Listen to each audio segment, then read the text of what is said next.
Well, I I'm hope sure besides it'll be this fine. that y'all are having good days, and besides the car trouble. Okay, now I gotta tell all the people I'm Yeah, here. I'm having good. That's good. I have only tested this once before. So, God damn it, Rush. he's fashionably late. Rush, please. There you go. There's your pink. Here we go. Yay. Let's go. We did it, ladies and gentlemen. We have finally done it. Now we wait for a few more people to join. Okay. There we go, finally. Do you want me to go ahead and hit start event? Oh yeah, someone should. Yep.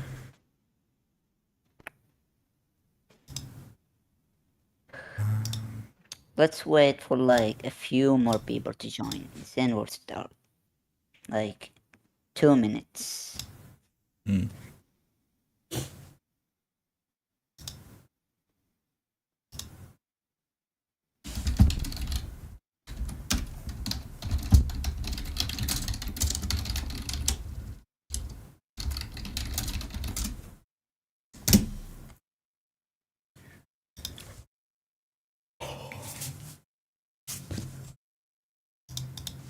So are we the last anniversary show?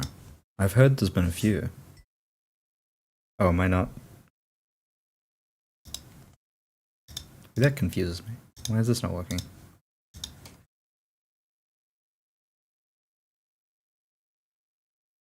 Did I disconnect?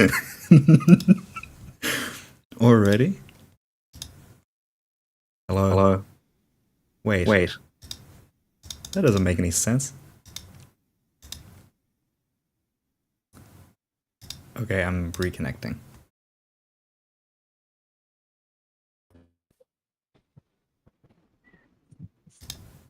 Okay. Starting the stream. There we go. It's recording now. Go. How did I lower myself? Hello everyone. Finally, we bring you the ultimate interview. It took some time, but I'm thrilled to be your host tonight, alongside my co-host Abby. Hello. Hello Abby. It's nice. We have some Indeed. fantastic guests joining us, Jax and Adrian, and lastly George. I'm not sure if George will show up later, but we can only hope. Quick question. Without further ado, welcome Adrian and Jackster. How are you both feeling right now? Tell me. Are you Sorry? both feeling fantastic? Excellent. I'm doing I good. wanna ask you if you're doing fine. That's good. I'm very happy. Well, awesome. Are you guys ready for some nice questions? That's super I'm ready pleasant. for any and all questions.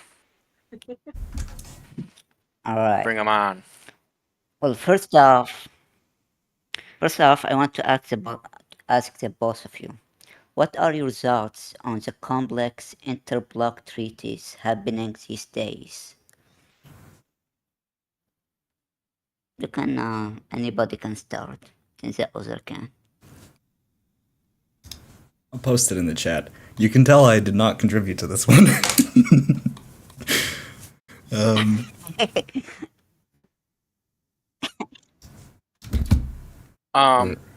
I think that it's like the natural result of where politics are at in the game.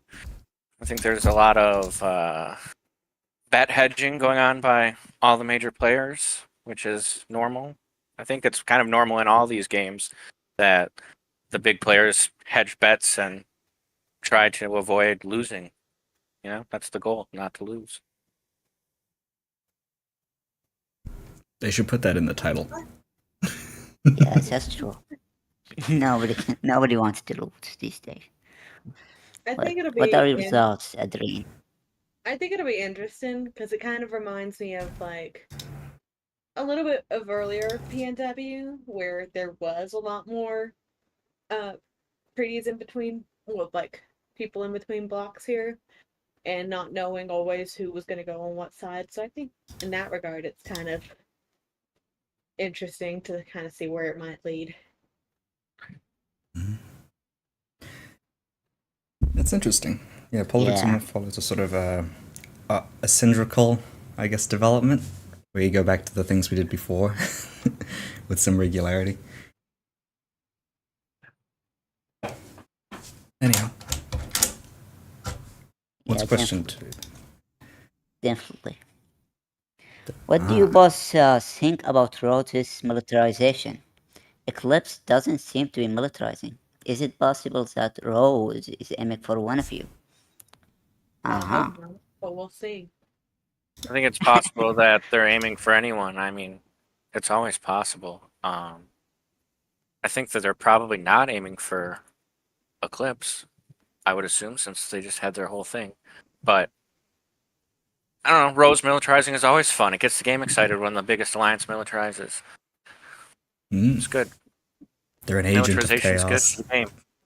Plus, we might as well burn all the resources we have. There's too many of them in the game. We're doing our part.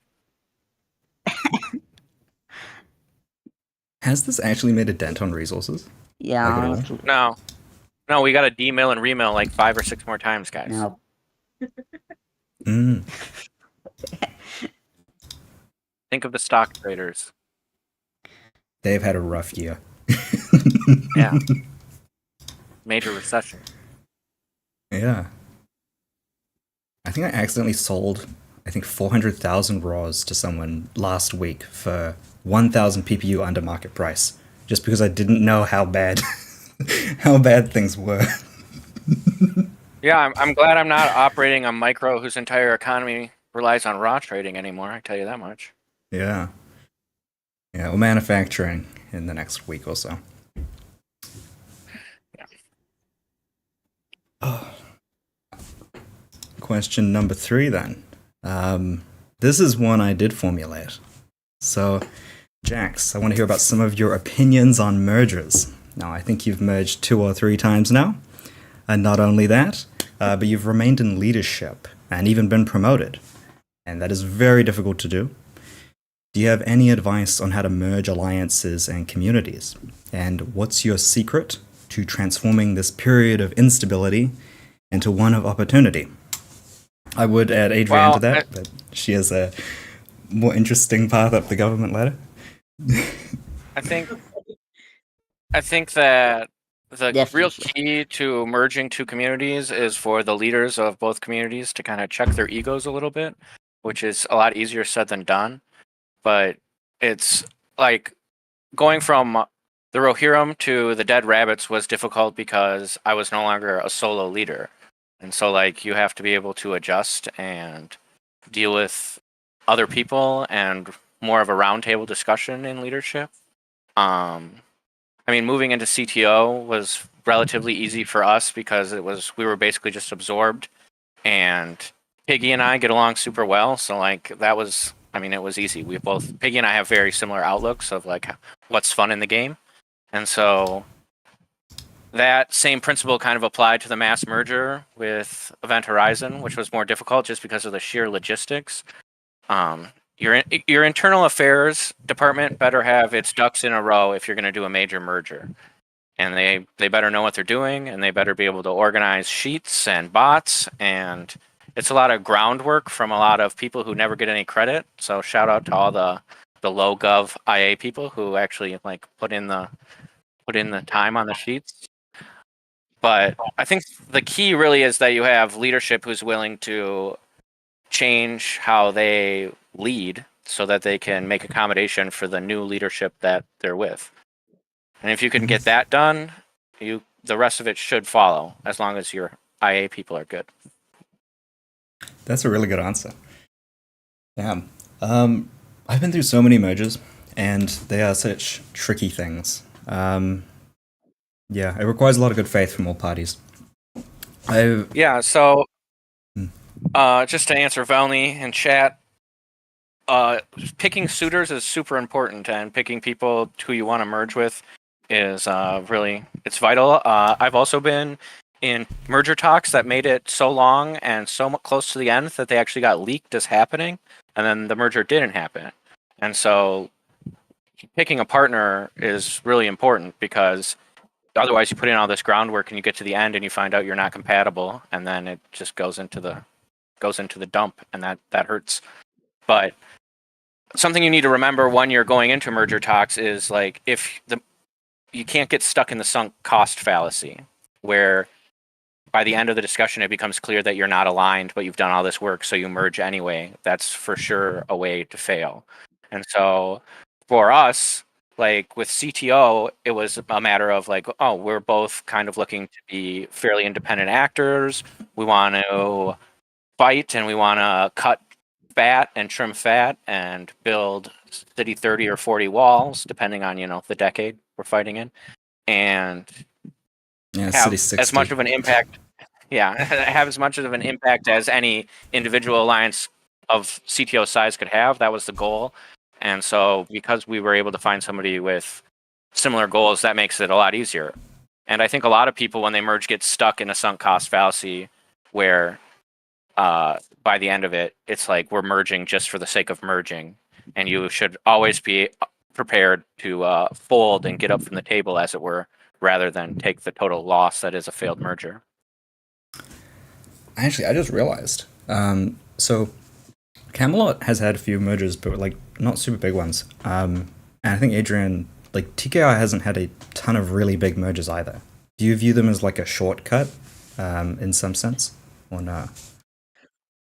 I don't really view them as a shortcut, but I think, mergers can be really tricky. That's why we don't do many of them, because it's such a delicate thing, really, merging cultures.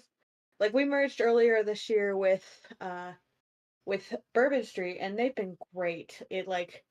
That one was like so incredibly seamless. It hasn't even really felt like a merger. It just kind of felt like they've always been here, and that's been amazing. But yeah, other than that, like it's it's a difficult thing, I feel. Makes So sense. yeah, and so I think anybody who does it, like, good on them taking that chance. But that's why a lot of mergers do also have a high attrition rate, Mm. because it is such a delicate thing, like bringing two alliances together. Um, a lot of people do it successfully, but it can be difficult. It adds to the accomplishment then. Well done. Yeah. Okay, I have a question for you now. Or a bigger question. So, Adrian, let's talk about your return. Some of our listeners won't know this, but you were the leader of TKR almost half a decade ago. Time flies. You ran the Alliance during its golden age, and since then, so much has changed. The game is different, the treaty web is different, the Alliance is different. Why did you return to leadership? And is there anything you want to change in the game, in the Alliance, etc.? Well, I returned because Kambeck wanted a break, and there wasn't a clear successor, so he asked me to take back over, and I agreed. So that's why I ended up coming back. And it's been interesting, uh, coming back, because, like you said, it is a lot different now. So it's been kind of like relearning parts of politics all over again. Um, In a good way, I yeah, hope. and so, yeah, I mean, in a good way. And I mean, in some ways, it's like, well, it's a little easier this time around because I've done it once before. But I think that the game is a little um more relaxed in a way than it was before, so that's kind of interesting. Um, I think to answer Velmy, I think it's a little harder now because I'm older. I'm not, 25 and have a ton of free time anymore. So in that regard, it's it's definitely more interesting and a little bit more of a challenge. But it's been fun kind of coming back and reintegrating into all of this, and I'm enjoying it so far. That's something I never realized, actually. Like, earlier in the game, the leadership actually tended to be younger across the board. And, like, that was when the game was bipolar. So, as people have gotten older, it's actually gotten crazier. That's such a weird trend. Huh. Okay, then. Just like the people said, the Queen of the Seven Kingdom is back. And we Oh, love yeah, to they see merged it, to be SK. honest. Feel free, Valina. You're as much a co-host as we are. Well, Your questions are better, too. That's what we it's all say, time we talk Zygon. about the Eventually you'll immortals. come back. Yeah, it's Eventually. sad that SK Well, disbanded. it's time to talk about the immortals. Man, Yeah, it's I love sad, I very love sad. Seven Kingdoms. They were our first protectorate. Me Mm, too. they're just so interesting. And They're- it's awesome. Yeah, honestly, I won't talk about this, the immortals again. We have to talk about it. First, I want to ask you, Adrian, can you provide some details on what happened between the house and the immortals for them to split off? Give the people a little context, at least. Don't mind the sound crack. Yeah.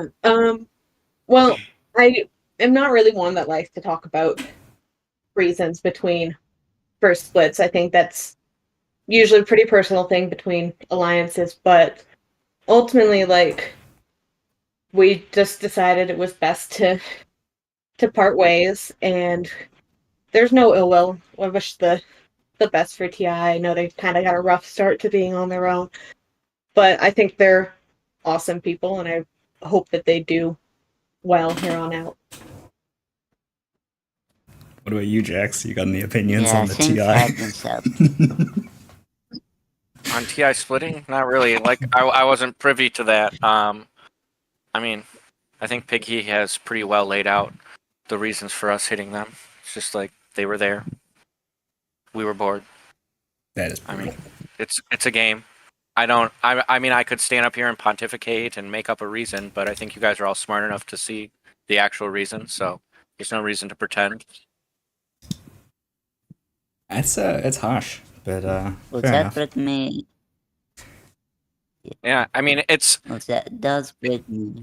I'll be That does honest, bring me to the next question. I'm a naturally gentle Yeah, go person, ahead. and it makes me a little sad, to be honest with you, because like I played Cybernations basically to the end, and I remember alliances that were great and storied dying off and having rough times and rough patches, and I absolutely don't wish that on them. And I hope they recover and are able to play together as a community for a lot longer. But sometimes you lose. I mean, I've been on sides of war. I've had my bank looted. Like I've had rough goes at it before, and it's not always fair. And sometimes you lose. That's why we play the game. Yeah. Well, it is interesting. People keep saying TI could disband. I initially didn't buy it because yeah, we've had a lot of bad wars, but we've never disbanded over them. Um, but the numbers from like pretty bad wars are surprising, right? A number of people, a number of big alliances have almost died from like member attrition. Just because yeah, members don't fight for 6 months and then they get rolled and then they don't log in again. Um, so it's always Yeah, possible. I think member attrition from wars has been hard on everyone lately. I think it's gotten worse recently. I'm not really sure why, but I think that basically everyone who's been on the losing side of a war in the last couple of years will tell you that it seems like the attrition from losing wars is a lot worse than it used to be. Mm, true. Well, there's a lot of better games. Probably shouldn't say that on an anniversary show, but that's probably a contributing factor. Um, okay then. I think there's For there's the a follow up question. anniversary, for the credits, everybody.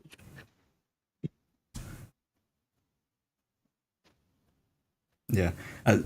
So Fiora has a follow up question for that, and then we'll get back to Velini's questions, and he should have a few of them by that point.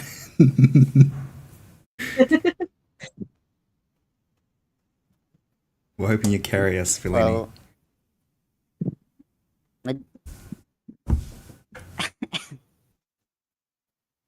Well, I actually do want some context.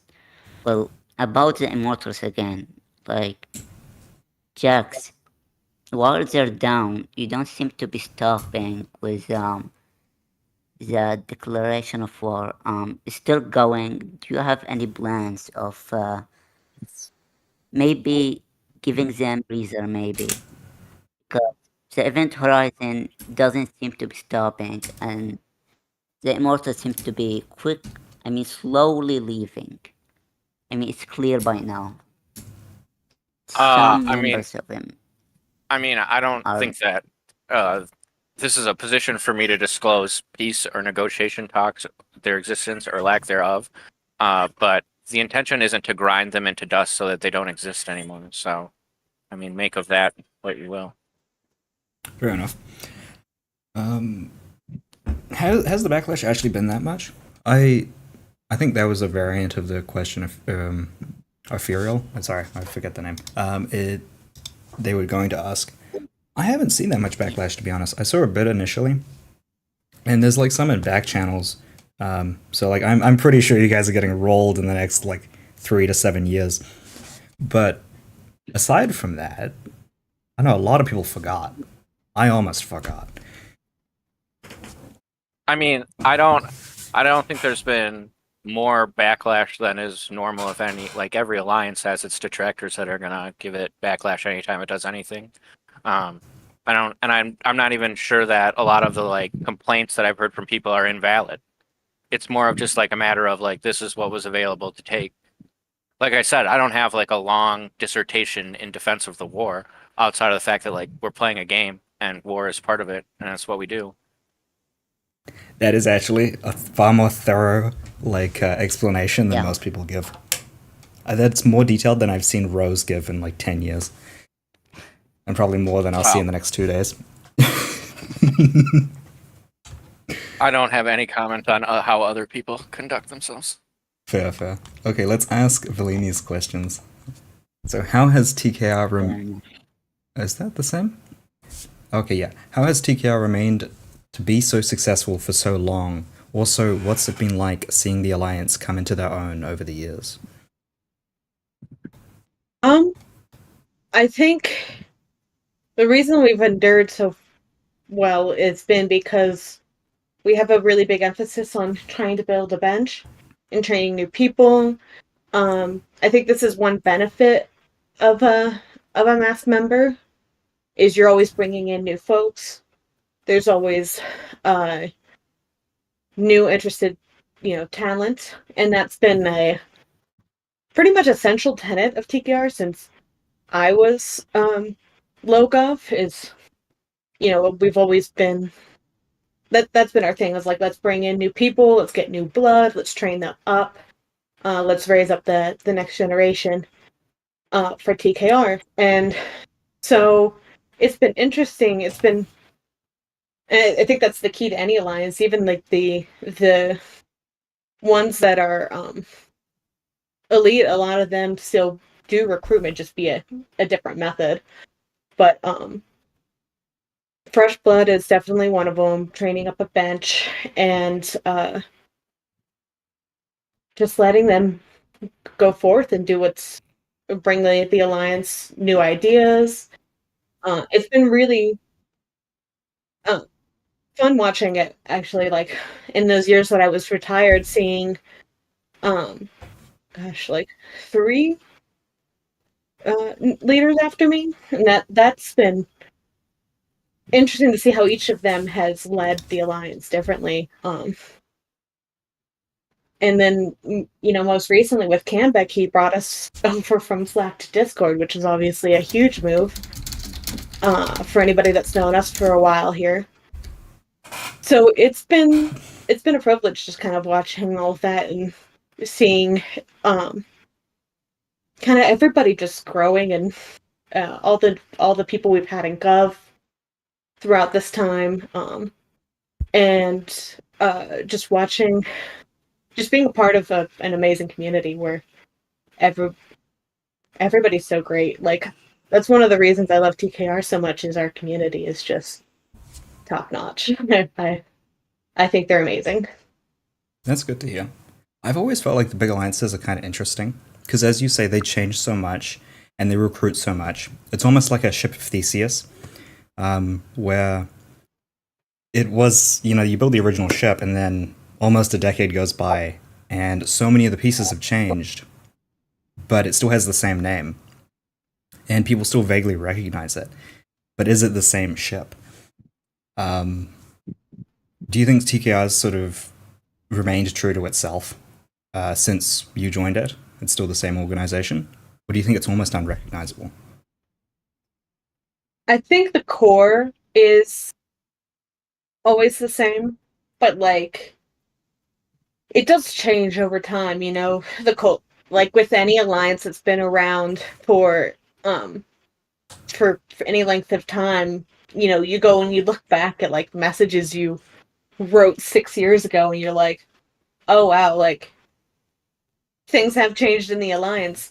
So it can be jarring, like if somebody leaves the alliance and comes back like 2 or 3 years later, because they know what it was like 2 years ago. They don't know what it's like now. So I think the core stays the same. I think our ideas and the general culture stays the same, but some things do shift. You know, I think it's very interesting, kind of in that regard, and I've seen it. Uh, and it's never more apparent than when you just go and you see old conversations and old messages. True. And that's something we're probably going to lose the luxury of. So in like the next few years, there won't be any like forum conversations anymore. So when people want to look back at what happened, they really only have word of mouth, the oral history of the nations and community. Yeah, because it's definitely a lot harder to go back and see things through Discord than it is through the forums and to kind of see how things have changed. It's been interesting to see how the game has changed in that regard too. It's much faster paced. Yeah. Honestly, yeah. Honestly, as a leader, I can honestly understand how interesting it can be to look back at the alliance. That it grew very far. It's probably nice for you to see it grow like that. See it grow and prosper. I think it's very nice to look back at it. We have a wonderful bot in our chat who has some very controversial questions they want to ask. And because I want to get banned from this server, do you agree on the phrases Taiwan, not Chinese Taipei? And what is your thought on Hong Kong independence?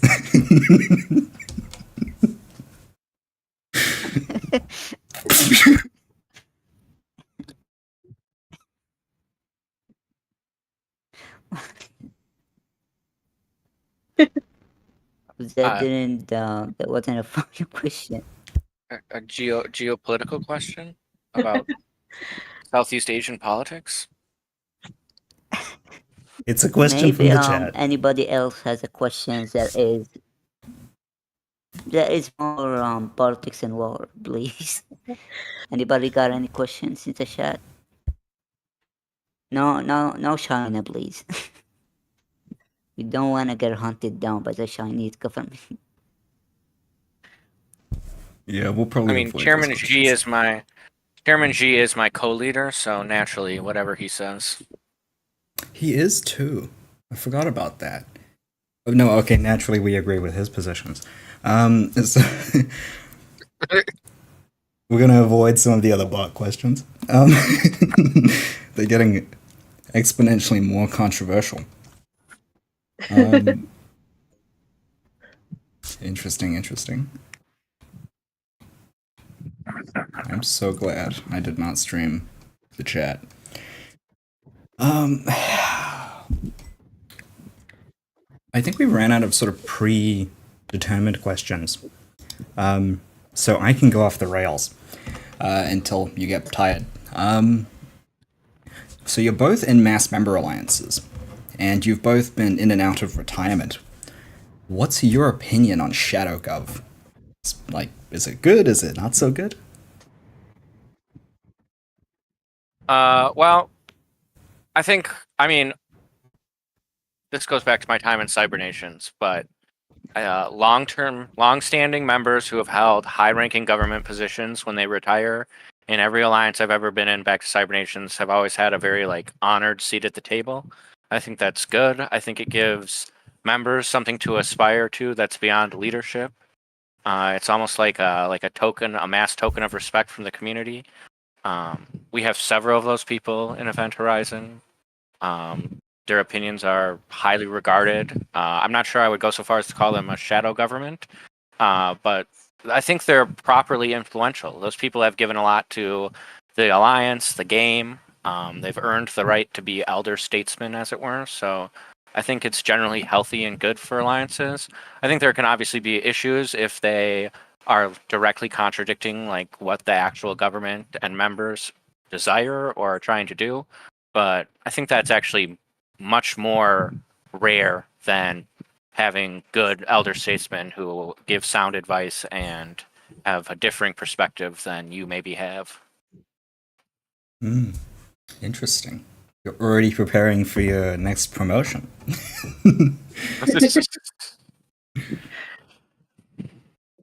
Maybe on the fourth kid. Yeah. Yeah, they can get Yeah, promoted to leader. I think that there's a healthy line to maintain. I don't think it's a good thing when like the older alliances or the older leaders are telling the new ones exactly how to run things, but like having them around and having that institutional knowledge can be really helpful. Like I remember when I was starting out, like there's just so much that like initially years ago, there's so much that I didn't understand about, why people what our issues were in that case in that time, like with MPO, and then like kind of understand what's going on here.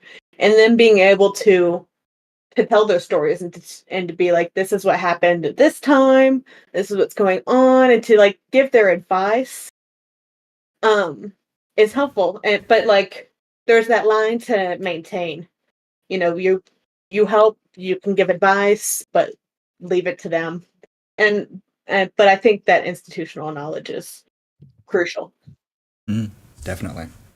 That is actually one thing which never goes unsaid in the big alliances. A lot of like low gov, they just sort of follow orders, or they like tend to try and defer a lot. And sometimes when they get into high gov and they get into leadership, they're just kind of surprised that like they have the power to do what they want. It's really cool in some sense, but some people like really struggle with it. So, do you think the treaty web returning to its roots is a temporary thing, or sort of a more positive development in the community? That's a mostly Vellini question.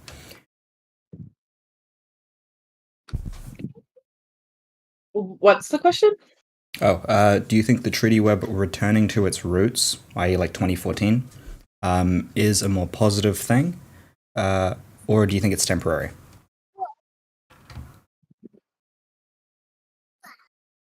He phrased it weirdly. Yeah, do you just mean like what we were talking about before about there being more Yeah, pretty much. ties in between blocks? Yeah, he's just asking, is Tangled Web good or bad, I think? Or temporary? Um,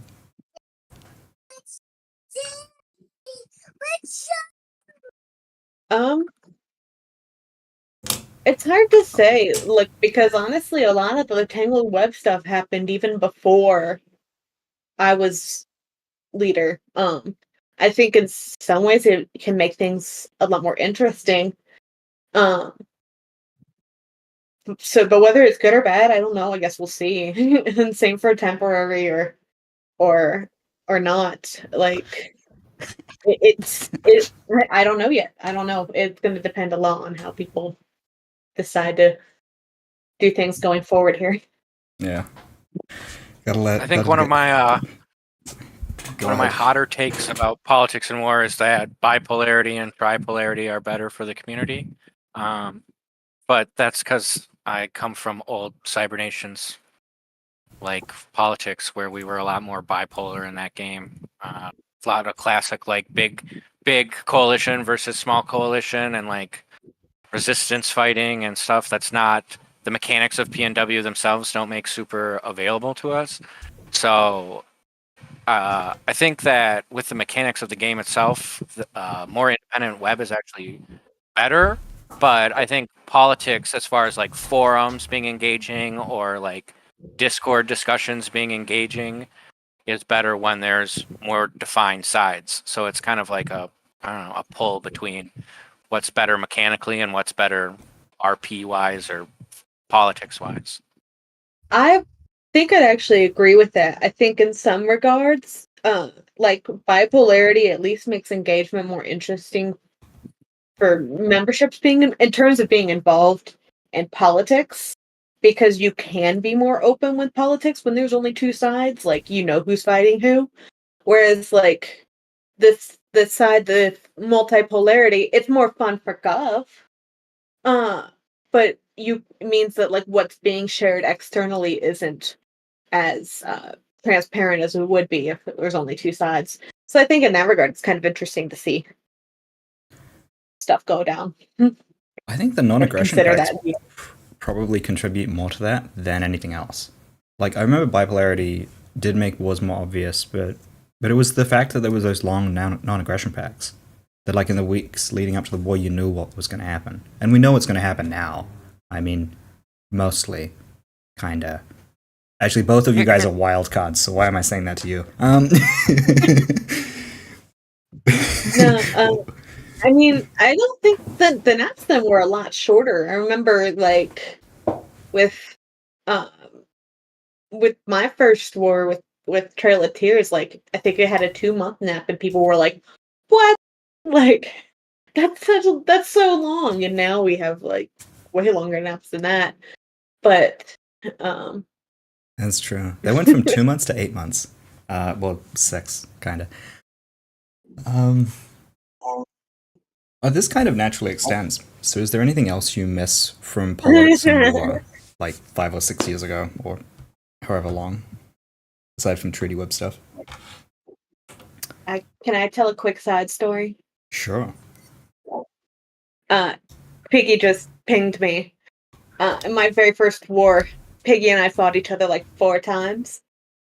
And the whole reason behind that was because I was new and I refused to lose to somebody named Evil Piggy Foo Foo.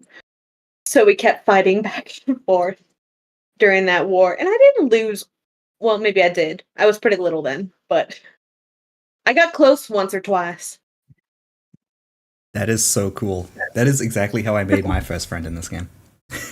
They're in some micro, and then they kept fighting me, and so I joined them eventually. Bellini has rapid fired half a dozen questions.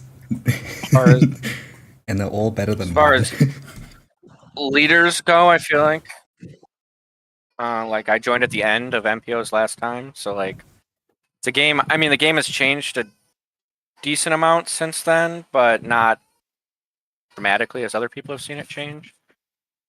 I kind of do miss, and again, this goes back to bipolarity and tripolarity and more defined sphere lines, is like whole propaganda wings that just were going all the time, because when you know who your enemies are, you have way more time to make hilarious art.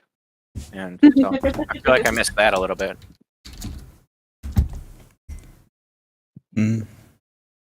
Someone asked a question about ages in government, but I think the universal answer to that is like 20s. So I'm kind of going to skip it unless people have a different opinion. What was the question? Oh, like what's the best age to be government at? And I think the answer is basically like university. I don't think there's. I can tell you, it's definitely not 29. Yeah. It's not 31 either. Yeah. Vellini has a lot of questions, so we could probably rapid fire them. So do you think there should be a time limit on how long you should be leader, or is longevity / stability more beneficial? I think that the best form of government is a dictatorship tempered by the occasional assassination. So, Jesus when they- Christ. when they take me out, that's a good time for me to step down, probably. Well, I'm demonetized. God damn. Moving on. It's a Voltaire quote. It should be fine. Yeah, educational content. Adrian, what's yours? Um, I don't necessarily agree with a strict term limit, but like if you get to the point where you realize like I'm too tired, I don't want to do this, anymore, or I don't think I can. I think somebody else could do it better or bring it a fresher perspective. Then that's the time to step down. And if you have a good successor. That's a good idea. In 3 to 5 years, we'll all retire. Maybe. If you had to critique your alliance on its most glaring flaw, what needs to be improved on? We need more City 50s. It's the only flaw. You're out there. No, I mean, I think it's hard to self-critique yourself with the word glaring sometimes, but I don't know. Event Horizon functions pretty well, I think, in general. I think, like every mass member alliance, probably our biggest issue is trying to keep people logging in and active all the time. But I think we do a decent job of that. Probably due for a purge here soon. But What about you, Adrian? I missed the question. Can you repeat it? If you had to critique your alliance on its most glaring flaw, what needs to be improved on?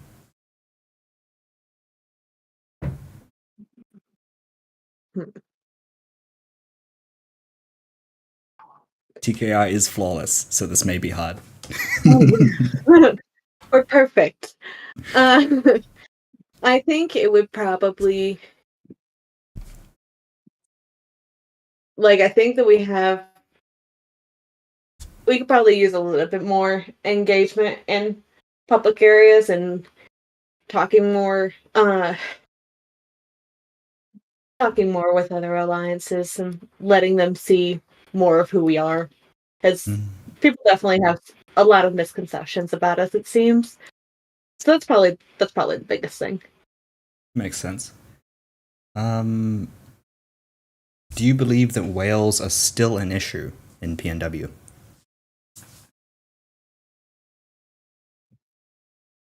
well, no, because now I'm like City 40, so that's cool.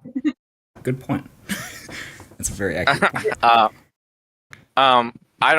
I think that on like a mechanical, technical game issue point of view, all mass multiplayer games like this run into this as they age, where by its very nature, it takes a long time to build up to the upper tiers, and you don't want to hurt your upper tier players and all of the like effort and consistency they've put into the game by making it a lot easier to reach what they've done. And so you end up in a place where there's a large gap between the people who've been playing for a decade and the people who are new. I think it's normal. I think basically every game has struggled with what to do about it, and I think Politics and War is struggling with what to do about it right now. I'm not sure there's a great answer. I don't have one. Yeah. Adrian, you got any opinions on the whales? Grumpy is watching. I think it's not as much of a issue as it used to be. I think that there's been a lot done in this game to make the catch up a little bit easier in some regards, and it's not. I don't think it's quite as it used to be, where people always said like, "Oh, well, they've got all the whales." It's more spread out now, so I don't think it's an issue in the way that it used to be. But I do think that there are still like a ton of resources in this game, and from that regard, like we haven't really figured out a good solution as a game to make it so there's just not this like insane supply of all of these resources. Mm. So what's your opinion on CVs in the last few years and the content within fights? Where do you believe politics needs to improve and what's holding them back? I think we've already discussed a few reasons. I don't think people really give their CVs anymore. I think a lot of them still have them, but they don't always say them. This probably sounds hypocritical, but I think the lack of CBs in the game is actually bad for the game. I Yeah. mean, I agree that there are a lot of CBs out there and they stay private, and I think that's bad. But I think it's also a political judgment, knowing that the alliance you're hitting right now might be the next alliance you work with, just Mhm. because the way politics works. So you don't want to go on the forums and slam the history that you two have with each other if in 2 months you're going to need those people, or 6 months you're going to need those people. So I think generally politics in the game has been stagnating for a while.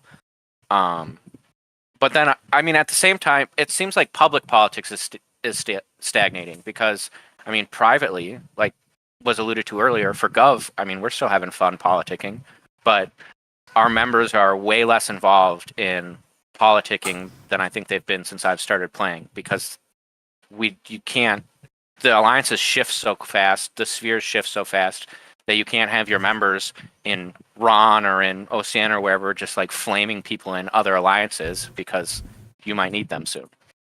I'd agree with all that. Yeah.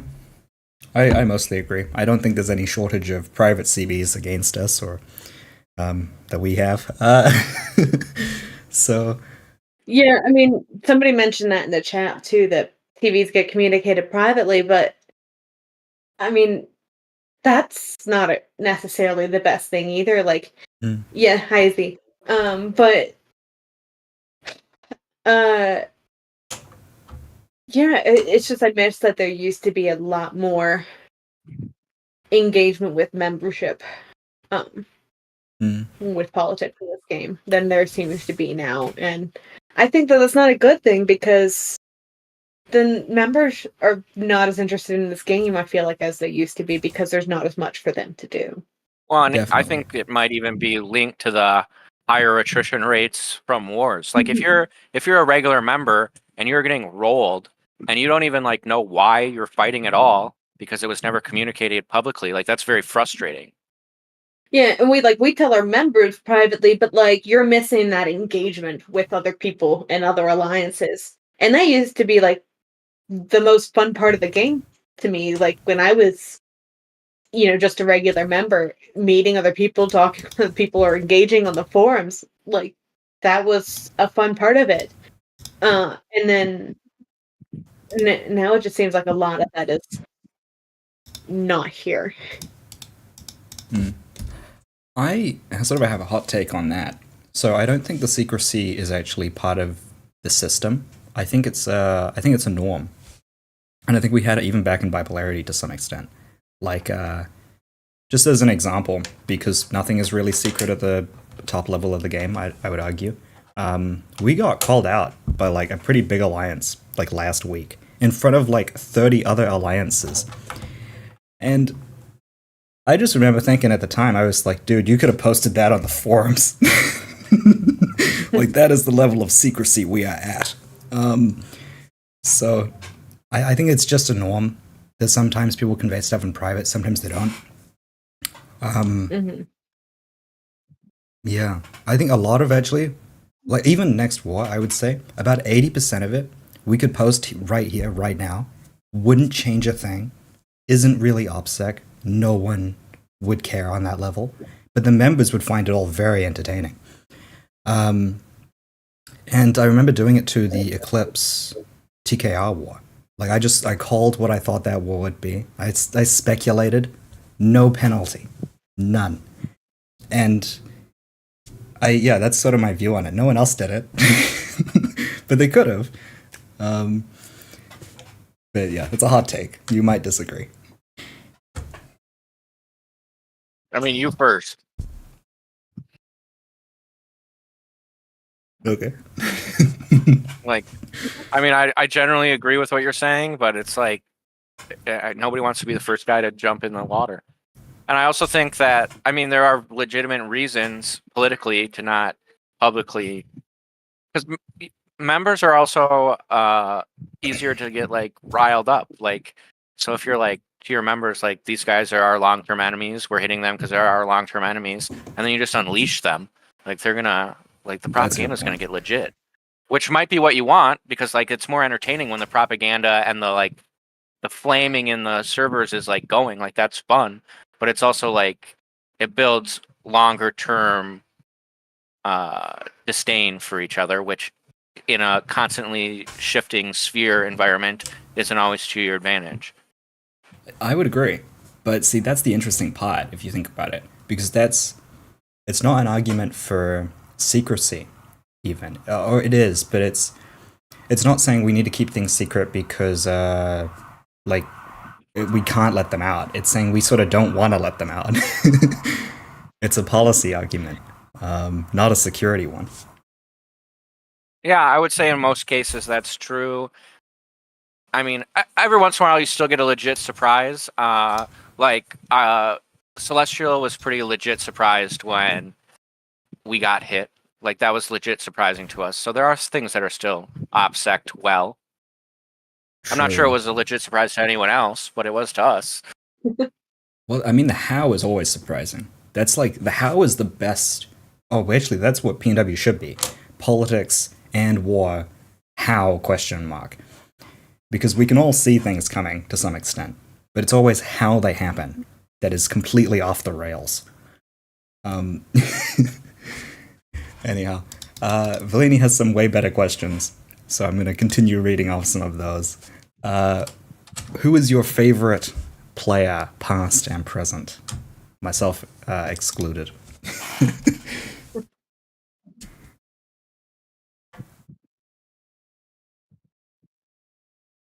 Did I Favorite player, like, do you, in what regard? Like, favorite person to Oh, I think work in the with, or like context is favorite like person to watch? I think in the context is like person who left. Oh, it does say past and present, so maybe not. Yeah, I guess favorite player. Period. Well, I like a few different people, but for wildly different reasons. Uh, Parson was one of my favorite people to just watch because he, with all of his antics and he was pretty savvy on the politics front, but also just had this really fun persona. Uh, Even when we were opponents, like he was one of my favorite people to be opposing. I liked him as an ally, and I liked him as an opponent. He was a lot of fun. That's really cool. I didn't expect that. What about you, Jax? Oh, that's a tough question. There's a lot of great folks around. I don't know. Yesterday I said my favorite leader in the game was Bradley. I think I'll go with Bradley. I love Bradley. He when I started this game, he was like a very big mentor to me. He taught me a lot. Taught me a lot about running an alliance. He's a great guy personally, like to talk to, and so yeah. I mean, he's a Brit, but we'll forgive him. Bradley's a wonderful person. Rarely Like the spoken list to. of people that I like in this game is very long, but a lot of really great folks here. Yeah, it's a cool community. Very diverse. Lots of you have lots of enemies. You have lots of friends, and that respect is pretty cool. What is your favorite war, and what's the most interesting content drama wise? Oh, and what is your favorite war, and what's the most interesting content and drama wise that you've been in?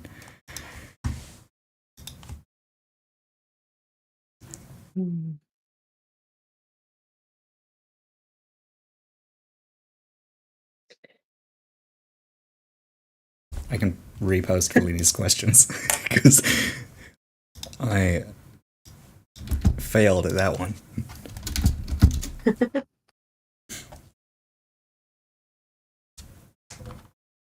Hmm.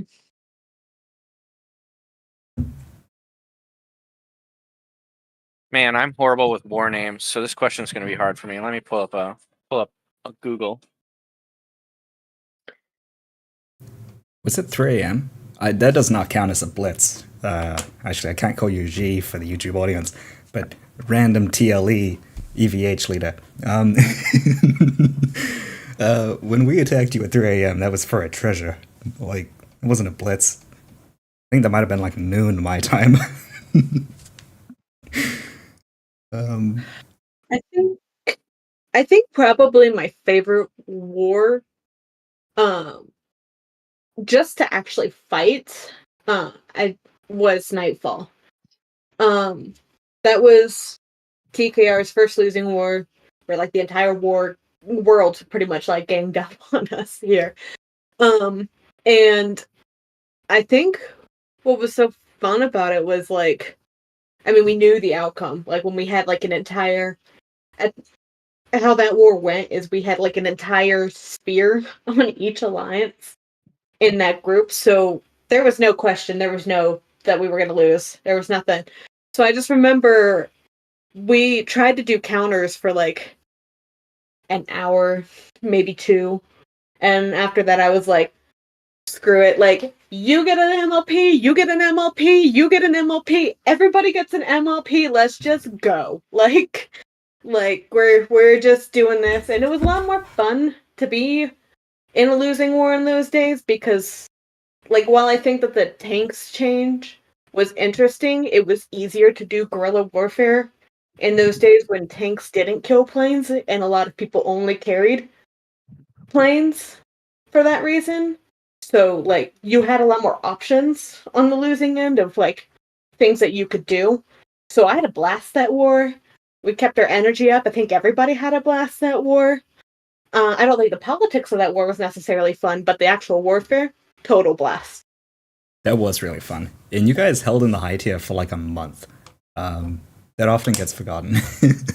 But Grumpy really pulled his weight back then. Yeah.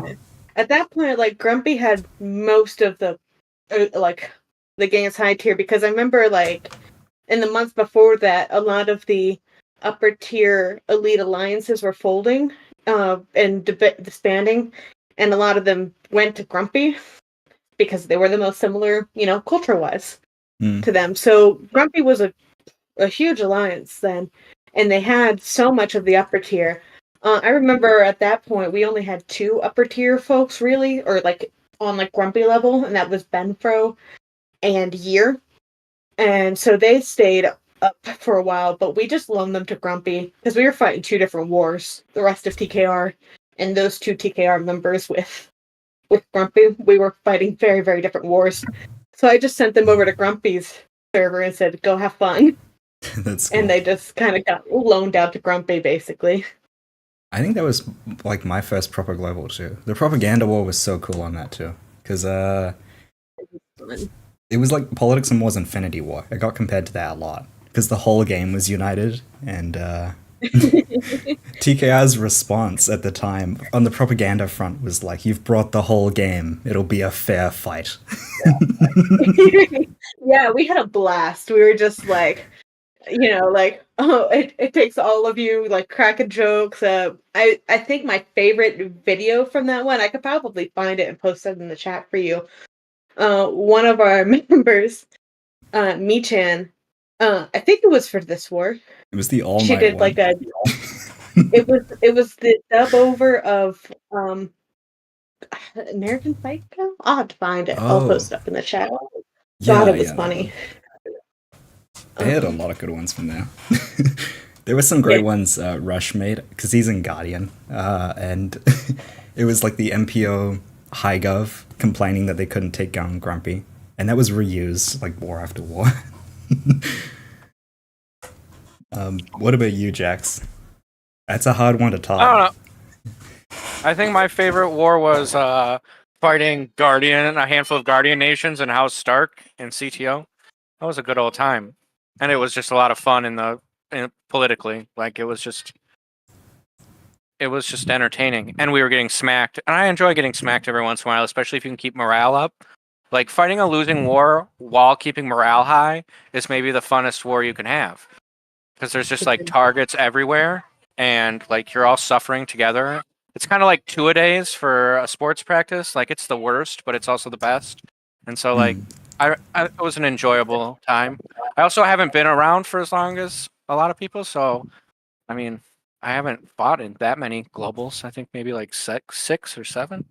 And for a lot of those, I was in a very small alliance, So Do you think the PNW wars compare well to the CN ones then? Are they as fun? oh, depends on the conflict. CN, especially after like Karma, which was the major turning point in that game, wars got very stale. The last really good war in CN was the Dave War. If there's any old heads in here who remember that, but they're just very different because Cybernation's war mechanics are so different.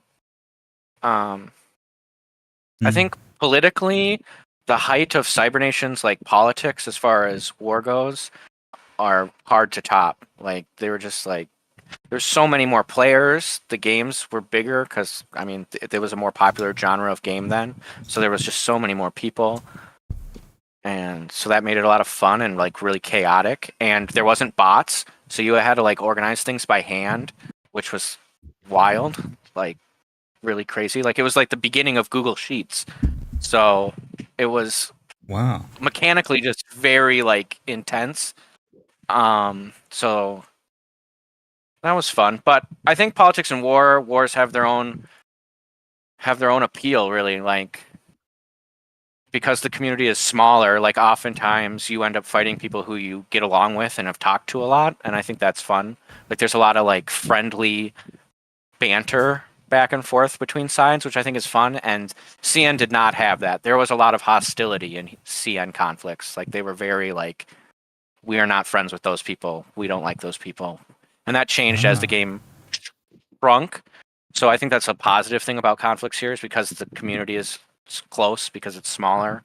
They're not as like vitriol was common, especially when CN was really big. That's a really good point, actually. Alex should put that on one of his ads. Like, we're better than CN in this way. Because that is a really good point. My favorite war. I don't know. The Everso one. That was cool. Someone asked about memes, but you'll be searching through your hard drives for a while with that question. So, okay, this is a good one. What would you say to yourself as a player if you had to leave a message for yourself? And we'll say back when you started the game. Don't take things so personally. I think it's very easy to do so in this game and to like to think that people's dislike of your alliance or issue with your alliance is a reflection of you, and it's not always. Not even probably most of the time. Because they don't, so just recognize that it's a game and don't take things so seriously. That's a really good answer. What about you, Jax? And Ethereal has to drop out, so I'll invite George soon. I think that my answer would be pretty similar. I think it's very easy to get wound up or like personally offended by a game like this just because everyone who plays it is a person. And so it like feels very there's no AI. So it feels like a very personal game. And we put a lot of time into it, so like things matter to a certain like how much something matters to you is elevated because you're putting a lot of time in with people who you get relationships with and then like really like. And so I mean watching members who you've had for years leave and quit like hurts, and you got to remember that they're people, and this is a game. And so like you got to adjust to that. True. And it's hard, especially when, like you said, you put so much time and effort into the game and the relationship, so it's easy to take things a little too personally. I would have wasted way less money on new players. I would have told young me, invest with Seb. Every penny. You'll be City 100. But yeah, we can't go back. So sad. Alright, I'm going to invite George on because Ethereal has to dip for a bit. So invite to speak. And you guys are welcome to stay up. We've exhausted every question that we have. You can ask them to each other if you want. But thank you for your time. Good afternoon, everybody. Oh, Valini has a last question. Drum roll. If you could change one outcome of a war in your alliance's history, which one would you change?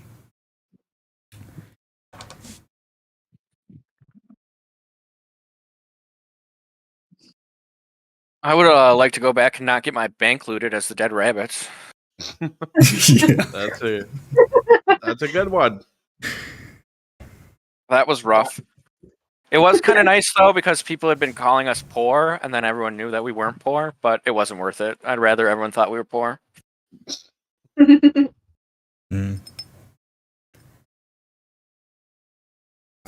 I think the most interesting answer I could give is probably Empult, but but it's probably not. That's the obvious answer. I'm kidding. Rolling CTO, no. if that would be really cool. If we kind of did beat them, if I'm being honest. Yeah, CTO would be cool.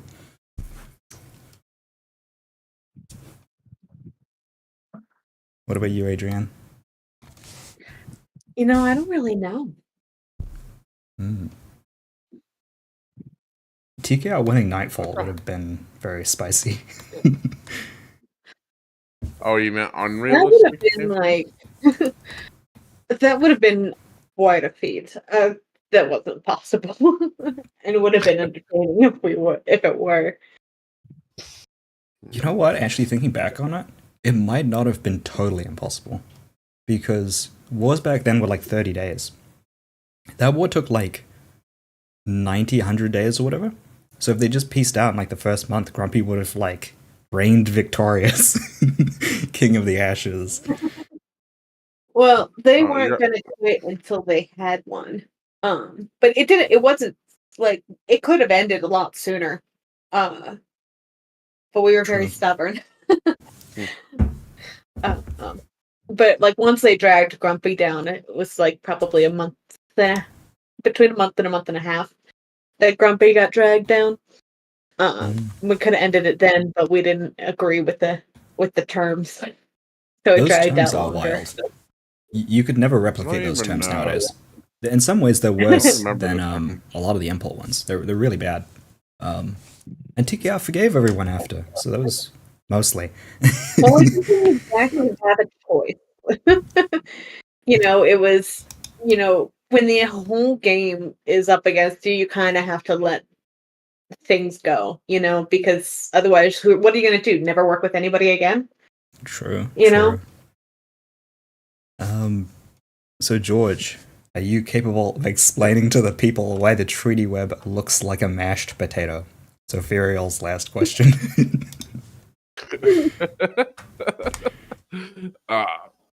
The current treaty web looks like a mashed potato. Is that what he's saying? Apparently so.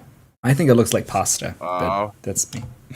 Let me go visualize the mashed potatoes. Give me 1 second. I'm concerned about this guy's mashed potatoes now. Let's see. There's a lot of chunks in that mashed potato. Huh. I don't see it, but I'm getting up there in age, so maybe my imagination is not there anymore. Okay then. We've exhausted all the good questions, Villini. We need you to cook up some more. He's been pretty good. He's come up with, I think, over 50% of them so far.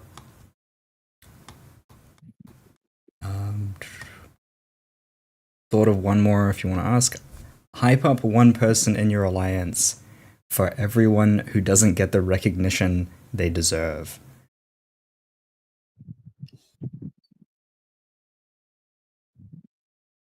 Yeah, there's a lot of good people in Rose, though. I would definitely say Diamond for Rose. He's one of our Milcom guys who makes a lot of our Milcom stuff possible. So I'd go with Diamond. That's such a Uh, hard question. I would probably pick basically any of our mid-gov IA guys. We have a handful of them. Safeway fan. He's named after the Safeway brand of fans. He's excellent. He's from South Africa, so hopefully he's safe right now.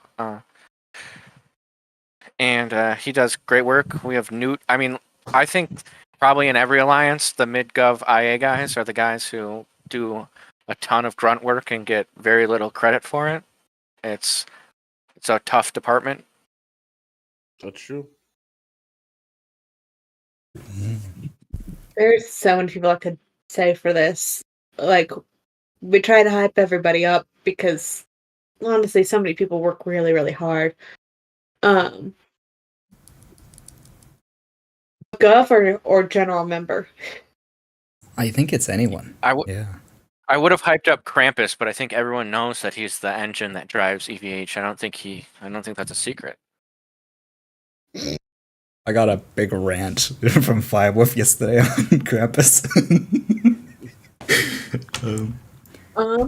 I think probably one of the people in our gov who doesn't get enough credit is Rusty Tomato. He's one of our newer Milcom folks, and he's very, very good, and it's been really fun seeing how he did in Last War and seeing all of the hard work that he puts into the Alliance.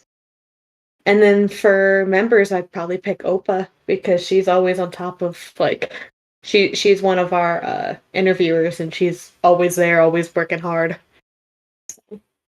Mm-hmm.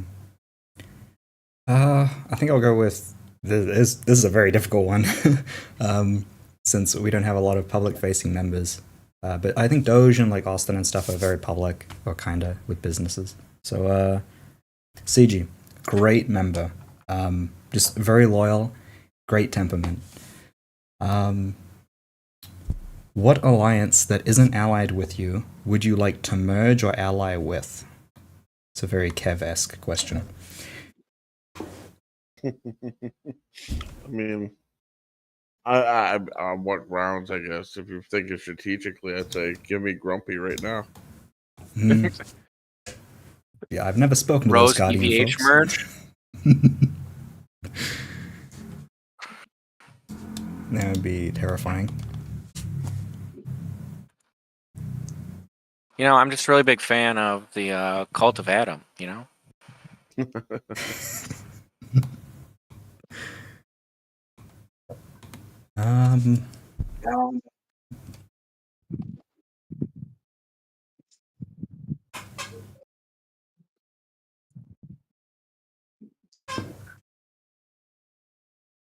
I'll spare Adrian there's for a complicated answer. Obviously, we've merged with TKR.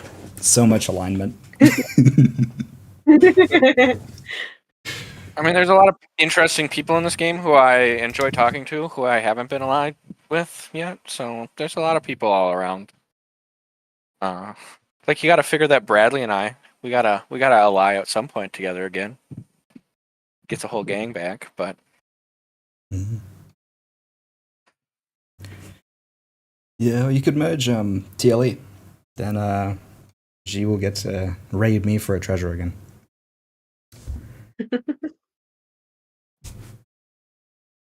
Virgil has the opposite question. If the merger one is too difficult for you, Adrian, if you could choose any one alliance to disband, who would it be? I don't want to choose anybody to disband. Like I don't like it when alliances disband. I know sometimes it's the best idea for them, but I like seeing people be successful. Period. Mm. I honestly wouldn't pick anyone, even if I don't like them. Damn. Yeah, I actually agree with that. Totally. I mean, there are alliances that I think play the game poorly or don't play the game how I would play the game, but that's why they're not my alliance. So I think it's bad for the game generally when alliances disappear without like it coming to terms with it themselves. So it's just I legit, because again, I like watching Polaris or ODN even disband was like painful for me because I remember ODN from CN and like they came here and now they're gone here, and it's just like I don't know. It reminds me that I'm old. Mm. Damn. If only we had Tyrion, then this would be a much more spicy conversation. George, what about you? If you could disband any one alliance? None. Not anymore, at least. Honestly, I'm actually on the same page nowadays. I don't think alliances disbanding is good for the community as a whole. I mean, we're seeing a lot of new alliances come up, but it's not. How do I explain it? It's not the same level. I think with these older, bigger alliances are disbanding, it leaves a big gap in the overall game. Okay. Well, since all of you guys are going to be boring, I'm going to go with a hot take. I think you should split Rose into a billion pieces, and then George will lead Rose number 1, and Boss can lead Rose number 2, and Harry can lead Rose number 3, and they'll all just conquer the game. It'll be extremely entertaining. So basically, just Rose with extra steps. Yeah, we're going to subdivide you. Continue. Yeah, the shadow sphere out of that one would be insane. So, what players do you hate the most? I'm gonna skip Virgil asking questions. I don't like the answer to that one. I don't actually hate anybody in the game. Actually, funny enough, hate is just too powerful. It's a game after all. Might not prefer people. Agree. I don't hate anybody. We chose some great diplomats for this. Not even being diplomatic, it's just truthful. Like, I mean, it's a game. Like, that's a ridiculous amount of energy to spend, you know, on a game hating somebody. There's some people that I don't enjoy working with. I've still worked with them despite that, and I'm sure uh I'm sure that's not always in some cases I'm sure that's reciprocated. I'm sure there's plenty of people that don't enjoy working with me. But I don't hate anybody. There's a lot of people that they're great allies, and then they're like the worst enemy. So it can flip. Virgil is the only one asking questions, and he has a terrifying one he's cooking up. So, what's everybody's least favorite change to like the overall meta? Like, not the mechanics, but the meta overall politics-wise over the last couple of years. The move from forums to Discord. I wish more Thank things you. were on forums, Yes, I'm not the only one. and I wish less was on Discord because it's so much easier to like we kind of talked about earlier, engage with things when they're slower paced, when they're on the forums, when there aren't like 60 people talking at once. You can have more meaningful discussions, and it's more interesting to see things take place on the forums, in my opinion. I agree with that. I would say that. I also don't like the meta of, and this, I mean, maybe it's a little mechanical, of anything below like City 35 is literally meaningless. And I realize it's a little bit mechanical, but it's also like an attitude of the community itself and of leadership.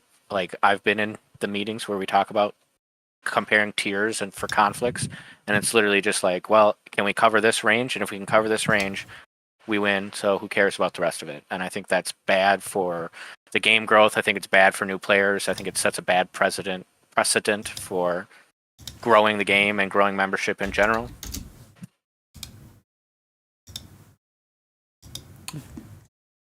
I have an answer to this one. This is a difficult one. Maybe secrecy. I think probably Yeah, probably what Adrian said. The switch from the forums to Discord has changed things a lot.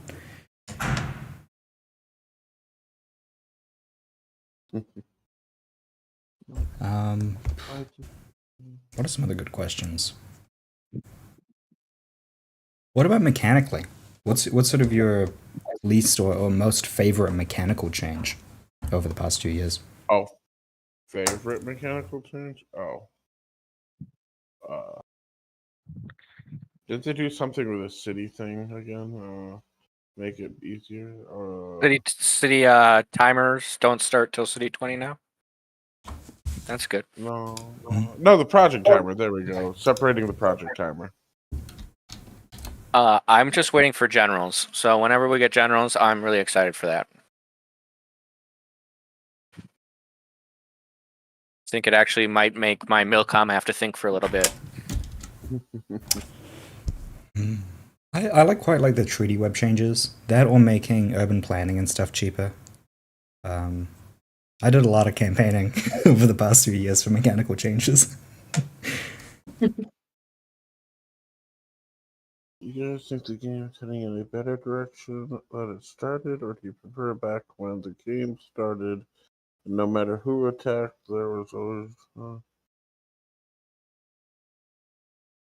I mean, I guess it depends. Are you talking like first started, or are we talking like mid era? It's like way easier to guerrilla now than it was back then. I think the difference back then was. Harder. Wait, really? Yeah, I do. Huh. Well, how so? I think it's way harder to guerrilla. I like double buys are just way less effective. You can't. I don't know. It's the like power of being able to like double buy aircraft to like actually be able to chip down someone's tanks if you coordinate it together is totally gone.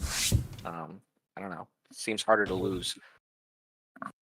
Like, I just think before, like, I mean, like I was talking about earlier, like, a lot of people went into war with just planes or with like planes and in some mill, but even they might decom their mill more than they do now because now tanks are so much more important. Which it is a fun mechanic, but I do think it makes like things like guerrilla warfare more difficult because everybody's carrying tanks, everybody's carrying ships, a lot everybody's more militarized now, which makes things more difficult. And I like the challenge, but you get some folks who are more casual in there, and I don't think that they enjoy it quite as much. That's a good point, actually. I wasn't really thinking of that. I was thinking more about I think the tiering is way easier to fight now, just because nations are kind of more spread out. Like back in like a few years ago, like the high tier and the low tier was like 5 cities, whereas now it's like 30. So like the difference. And yeah, if you're fighting like as a micro now, or a smaller alliance against a big alliance, most of that big alliance can't even touch you. They can't even dream of like affecting you. So in some ways it's easier, some other ways not so much.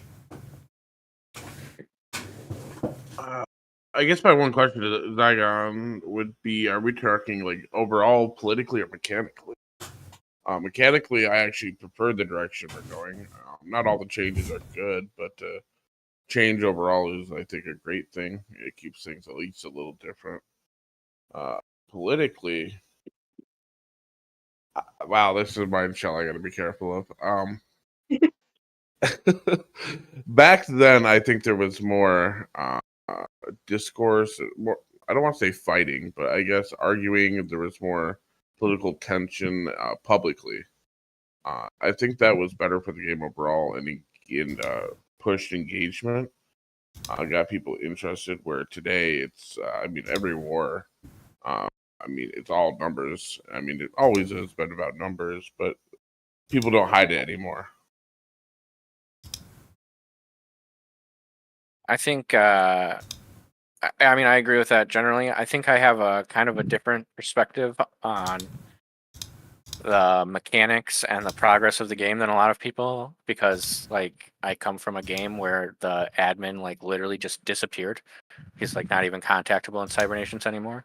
And so like Alex, for all the crap that we give him, like at least actually updates the game every once in a while. You know what I mean? Like it's not just gone. There's still progress happening mechanically and changes, which is good. I think politically, it's tough right now, I think, for the average member to get engaged politically, and I think that's something that would benefit everyone to work on fixing. But I'm not sure what the answers are. I don't have great profound answers to these questions because things operate how they operate for a reason, you know?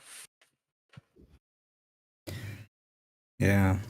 I agree with that. Like that's one thing that I really like to see is like a culture shift towards letting the general membership be more aware of and engaged in politics again. But seeing just the last couple of years, it's been fun seeing all the different mechanical changes and more effort being put in there. It's not always what people like to see, but you're never going to please everybody. But I like that there's been a lot more concentrated effort with that at least. One thing we probably could do to try and increase player engagement, I think, is probably what Roberts was doing by creating like more debate servers or I don't know, more kind of institutions in the community. A lot of stuff is unofficial. Talking about a institutional change that someone wants, Nokia wants to reset the game or create a new server for new players. What are your opinions? It would kill It would kill the game instantly.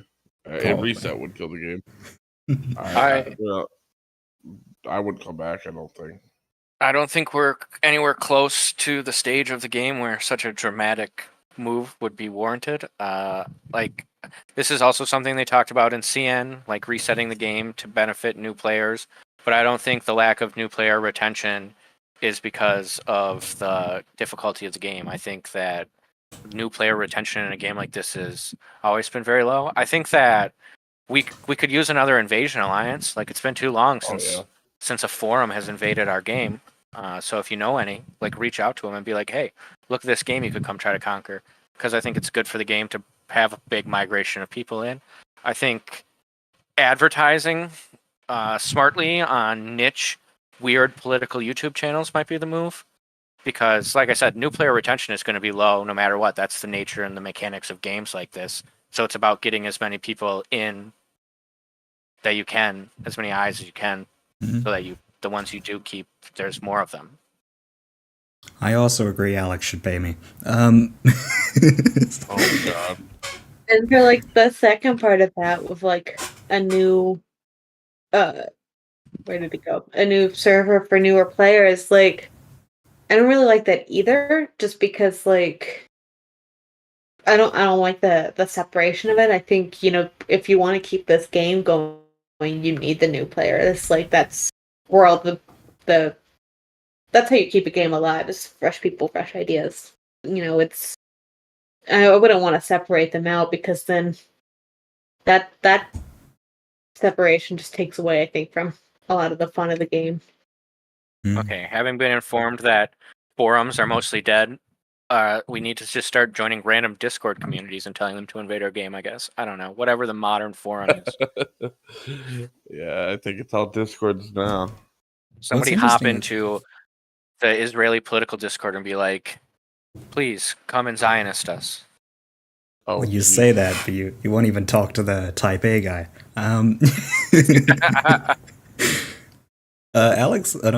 Roberts was advertising on Reddit for quite a while. That's how he built Micro number 15 that merged into TKR. So I think there's been a lot of attempts. Some more promising than others. But I realize that Goons has a very controversial history in literally everywhere it joins, and for good reason. But it's entertainment. And like when FARC invaded Cybernations, it was like crazy. Like all of a sudden they had an alliance with 1,000 people in it. It's like, it just adds chaos and craziness. which I mean, in the end, isn't always good, but it's fun for a while. Yeah, and now FARC has invaded LOD, and it will be fun for a while. Okay. Any other... The chat is slowing. What about you, George? Got any spicy questions to ask Jax and Adrian before you roll them this weekend?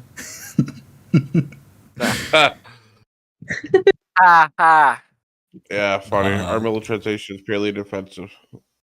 That's what they all say. What?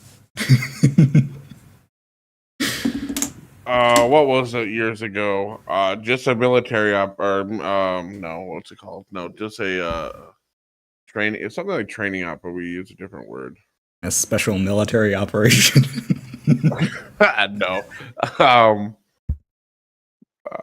Back, God, that was so many years ago. I'm trying to dig up ancient history now.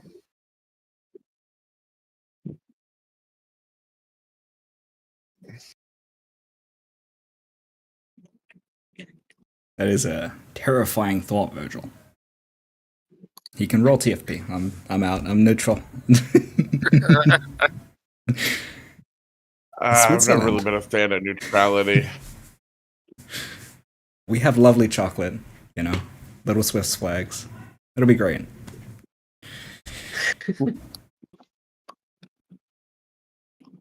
Yeah, you can't be neutral. Neutrality doesn't work. Pick a side. Neutrality works great. I think Yoda has had a fine time with it. Although I have no idea what you're picking a side for, but pick a side. Fair. Oh, shit. Oh, hey, Ashwin. How are you, mate?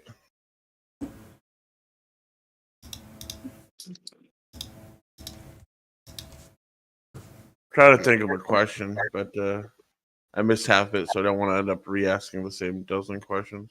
It's okay. We didn't ask many. There's a lot of niche questions in there. Apart from the most obvious answer, what's your least favorite war? Yikes. Probably the time my bank got looted. Well, I'm It's hard to top that. That war was a war that taught me a lot, though, because getting your bank looted will really give you a perspective on not taking the game personally, because it's hard not to rage at your bank getting looted. So what war did your bank get looted in? I don't know. Fault in Our Stars. Oh, By TKR. by Incher? Yeah. Yeah. I mean, and again, like, it's a game, so like it shouldn't be something that's taken personally, but it like hurts, and so like you learn like, oh yeah, I got to remember this is a game. I gotta like chill out and check myself and my ego, and like realize that like my money that's not even real doesn't actually hurt me. It's also just a good lesson in being like having fail safes. We got our bank looted once before too, during Dance Dance Revolution / 69-day war. And there were lots of memes about it at the time, which were pretty funny. I didn't mind so much the memeing. But it was definitely like a learning experience. We haven't had a bank loot since then. We've got a method down pat and multiple fail saves, and Ben definitely is irritated by my micromanagement of the bank in peacetime, because I make them move when they get to 60 res, but hey, it doesn't get looted. We don't really have our bank has never been looted, but we don't really have a bank. We're very poor. So, I don't have any of those stories. Oh, I did have, this was funny and a long time ago. I don't know if it counts as a war, but I had a friend who, like, we were merging or changing the alliance, and he demoted himself to applicant while the sole leader of the old alliance / offshore. So they're almost looted, And I got definitely a question. lost. Does anyone here have a protectorate that they think is especially promising right now? Maybe somebody that we could look out for to become a player in the game?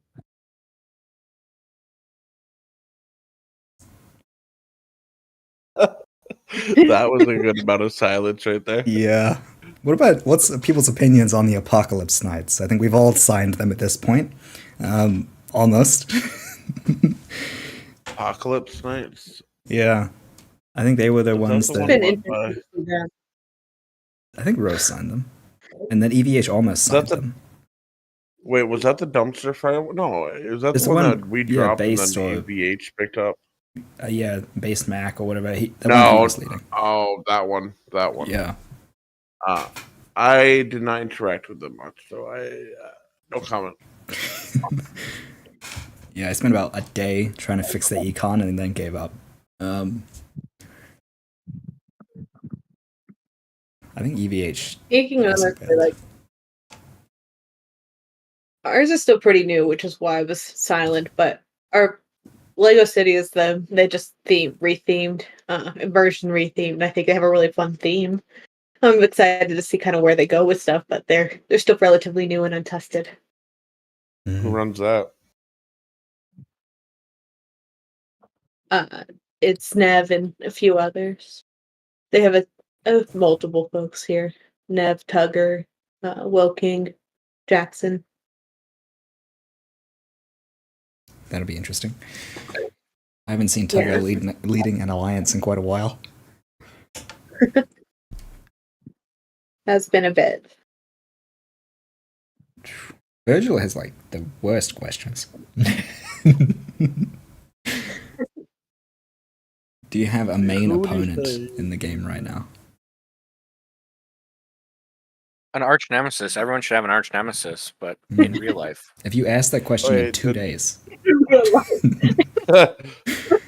We'll see what happens to update to was it tomorrow or the next day? I'm not really sure. I think it's tomorrow.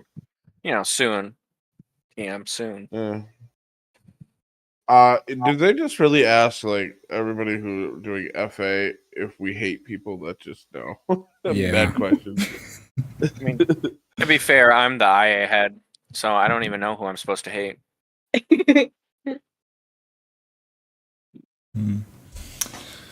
Yeah. Oh, what was the best April Fool's thing in PNW history?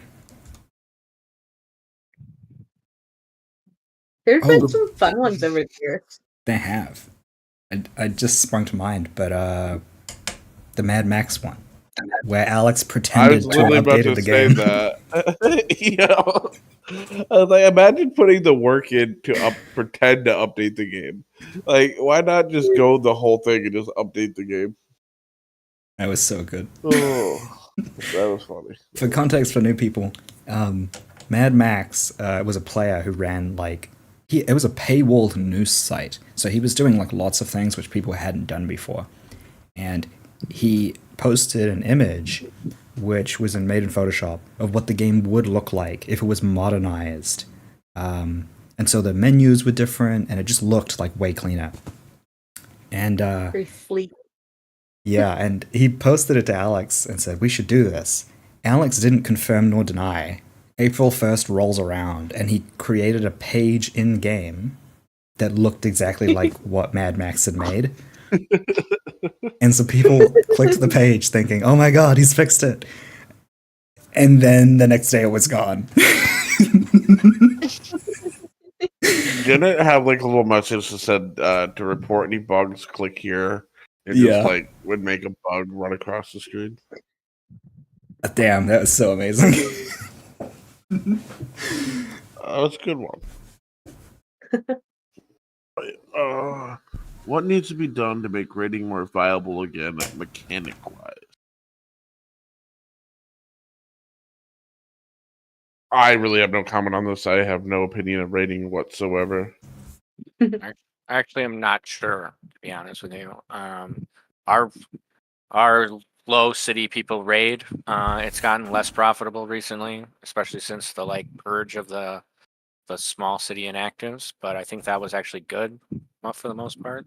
So I mean, Yeah.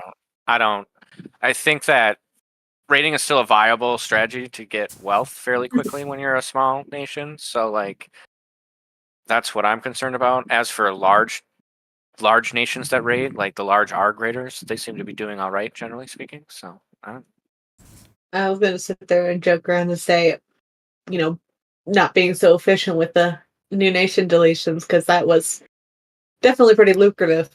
Mm.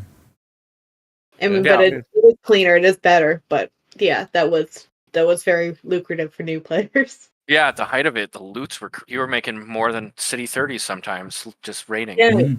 because like I mean, a big part of it too was like the big nations would go inactive too, and then just be passed down the line as they lost infra Mm. and stuff. So they by the end of it, they're being looted by like C5s, but like as a C30, but they have so much money on them because they're still producing a bunch. True. What alliance was it that got their entire bank looted because they threw it in some like one city nation? Federation. Like 4 times. Thank you. Charming yes, Friends right. was good though. They got me City 14. Teutonic Order. They also did an offshore. They were pretty fun. Oh Yeah. my god, Tectonic Order. That's a name I haven't heard in a long time. That's the first, Hmm. the second iteration of the Teutonic Order was the first alliance I was ever in. Huh. You were They in folded UPN. into KP, right? Yeah, I was in a UPN prod. I remember talking to Matt. What up, Matt? Oh, Wow. Sleeping Ninja. What quick change do you think could help revive the war system through minimal effort? I don't know. What's a hard one? Quick change with minimal effort? I don't think there's a minimal effort answer. Make tanks stop destroying planes, and I'm happy. Damn. Uh, I used to have a lot of these. I like the idea of a propaganda bureau 2.0. I think make alliance banks public. Yeah. Make all the transactions and the people they have in them public. Oh my goodness. It would be legendary. That would be wild. That would be wild.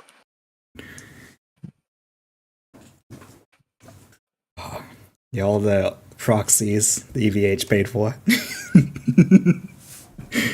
Public information. Oh, Yeah. Rose paying a syndicate to maintain the shadow hegemony. Public information.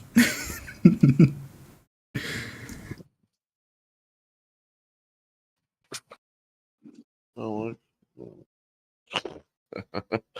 What? Release every single alliance bank? April Fools. That would be good. You know what's crazy? Is that it technically was public information. It's a meme, but what's it called? The world map page or whatever was bugged, and it linked to like a CSV file with every bank's like public info. I remember Borg told us about it ages ago. That's how stupidly the game was designed at one point. I know. Tragic. I was too late to go to the moon, and too late to see alliance banks. I do not think. I don't think it leaked everything though, if I recall correctly. Oh, maybe not. Not in that. I think that there's a bot that calculates every alliance's. Oh, I mean, there's multiple bots at this point that can calculate everybody's income. At one point, I was aware of a bot that was back when web scraping was it still is prevalent, but was crashing the game. There were actually bots that were web scraping every single bank transaction in the game at all times of the day and every single trade. And you could track back money pretty efficiently that way. Yeah, I mean spending and income are pretty well tracked. But yeah. Yep. Everyone knows about the Locutus function / Alex's income. Tells us how many houses he's bought. I think he's on his 3rd vacation home. Yep. Bora Bora. Ugh.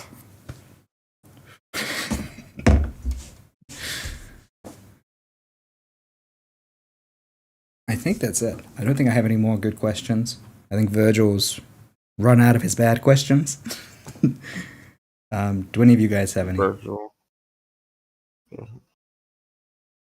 It's a total of banks do wars as well. I mean, you can estimate it, but for that to really work, it would require somebody to be looted. That would be a bigger deal. Offshores are pretty not going to give out their balance very much unless they really fuck up. At that point, it's detrimental. Oh God, he's got another question.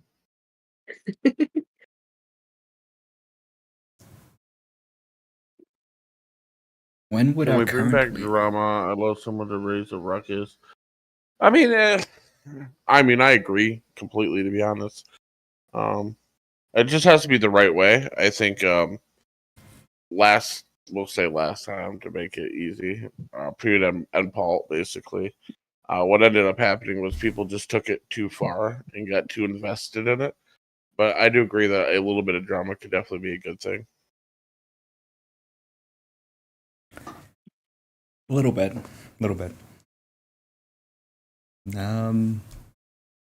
When would our current leaders consider retiring?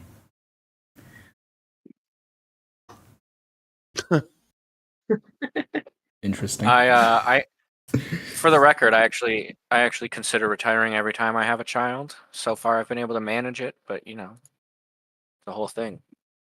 So we'll do it again when the next one comes. Yeah. How many children do you have? 3. He's building a city my 40 oldest wall. My oldest is 3. Number one alliance, I all think- your kids.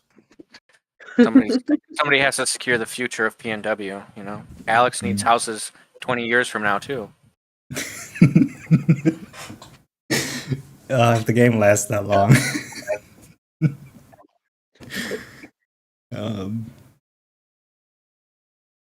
I guess actually to add on to that before you sorry to cut you off, Adrian.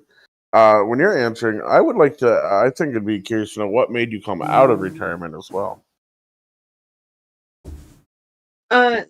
Yeah, so I sort of touched on this a little bit earlier. It was I mostly came out of retirement because Campbeck asked me to. He was ready to step down and didn't have a clear successor at the time, so he asked me to come back up.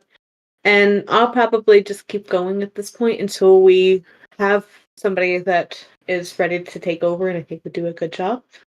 And then they can have it.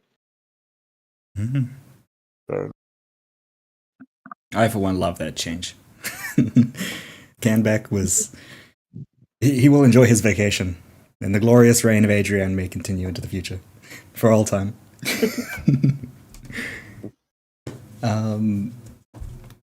What keeps each of you playing PNW? The people. I was about to say at the same time. Yeah, it's the community overall. I mean, I love Rose. It was probably the best choice I've made in a long time as far as PNW is concerned. If it wasn't for the great people in the game overall, I'd have quit ages ago. God knows the game itself is boring as hell. Yeah, I love my alliance. I love the people in it, and and I've made friends through this game, and it's just nice to have some place to come in and relax and chat, people to chat with. I love this community. I think it's fun. So it's definitely the people. Yeah, I think just to piggyback on all that, I think the people are the appeal of this whole genre of game. I think it takes an interesting group of people to play a game like this, and I mean, it's just like sometimes I just like think about how actually crazy it is that there's like 200 people in my alliance.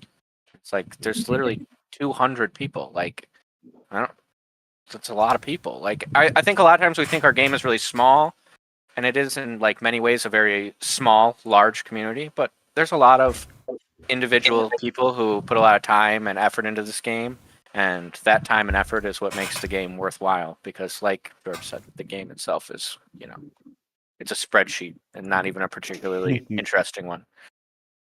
And there comes to the heart of it. The reason I continue to play this game is its low hardware requirements. Oh, didn't you just get a new computer? Come on now. I did, but well, that's why I'm playing less. Yeah. So, in a few more years, you will have millions of Indians playing this game, and then a few more years, and you will have none. It's just, I mean, it's fun because like you have like every kind of person here.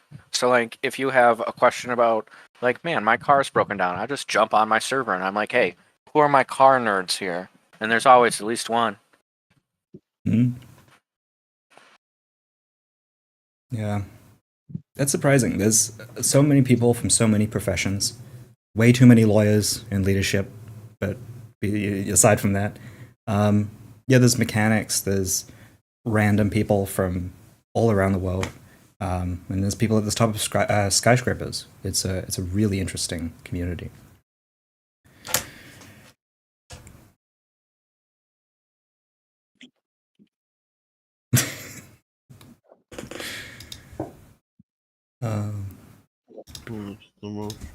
What?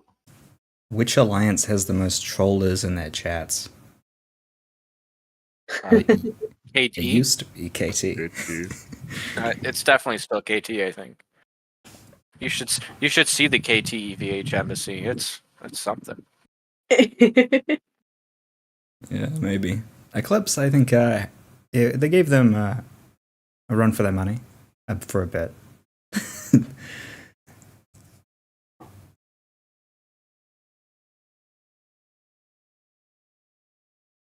That's true. One of the fun things when I was leading the Rohirrim, we were very annoying and we like to swap refined resources for raw resources, and then we refine the raw resources. It was a whole little scheme we did. And I remember one time one of our guys went to the KT server to like talk to them, and he was like, can I get a room to like talk about trade? And they were like, you guys are micros and we don't deal with you. And so then he like raided their server with a whole bunch of people who came in and asked for embassies. It was a good time. Mm. I think the community in general has gotten a lot better with treating new players. I was making a video, but I got waylaid in the production phase, of like trying to create a new nation and operate for a little bit and interact with different alliances. Most people were very welcoming to new players. There are a few people from Eclipse and like Syndicate who try to recruit every new player they can find. But aside from them, people were just very nice and very helpful. Okay, Virgil has a really good question finally. What is your main philosophy for running an alliance?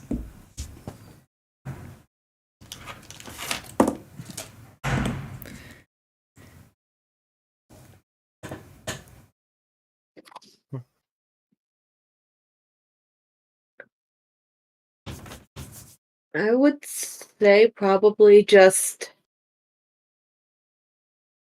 you're building a solid community is probably the most important thing. So keeping that energy going, keeping everybody engaged, and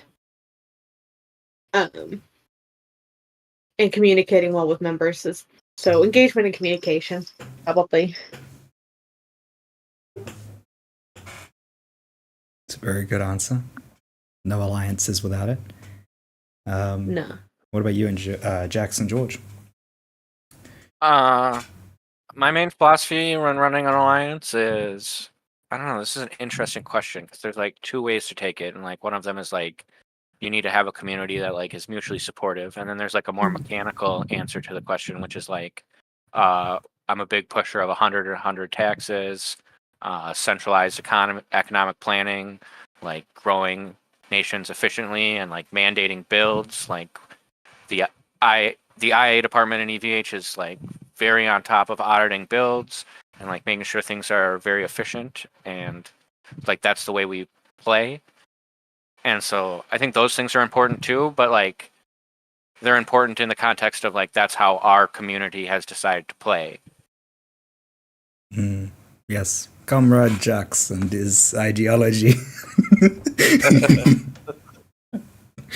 It's very funny if you know anything about my political views in real life that I run a communist alliance. It really is. Every person I found leading a communist alliance, probably except for Frawley, actually including Frawley, has been like, they've all been bankers or like very libertarian in real life. And then they get to the game and they're like, I'm going to be a communist. Centralized control works when there's like 10 resources. Yeah. Oh, and all the communist alliances in the game are low tax. It's absurd. Anyhow, George. I think Jack's had a very good point. I think a big part of it is making sure you're down. You have everything down pat with mechanics. You're growing. I think if you stagnate too much, it discourages members. Your community's gonna fall apart. But then Adrian's other point is the communicating with members and keeping everybody engaged. I think is the most important part. I've seen a couple alliances that do very well with that, including Rose internally, game nights, and all that stuff. I don't really know how to break that down into a philosophy, though. I think it's also, I mean, all of us here could certainly attest to it, but I think a lot of people, it's a lot harder to like organize community events in an alliance than you would like think. Like you would just be like, oh, these people are all here together already. It should be fairly simple to like get these people together to like do whatever. And it takes a lot of work.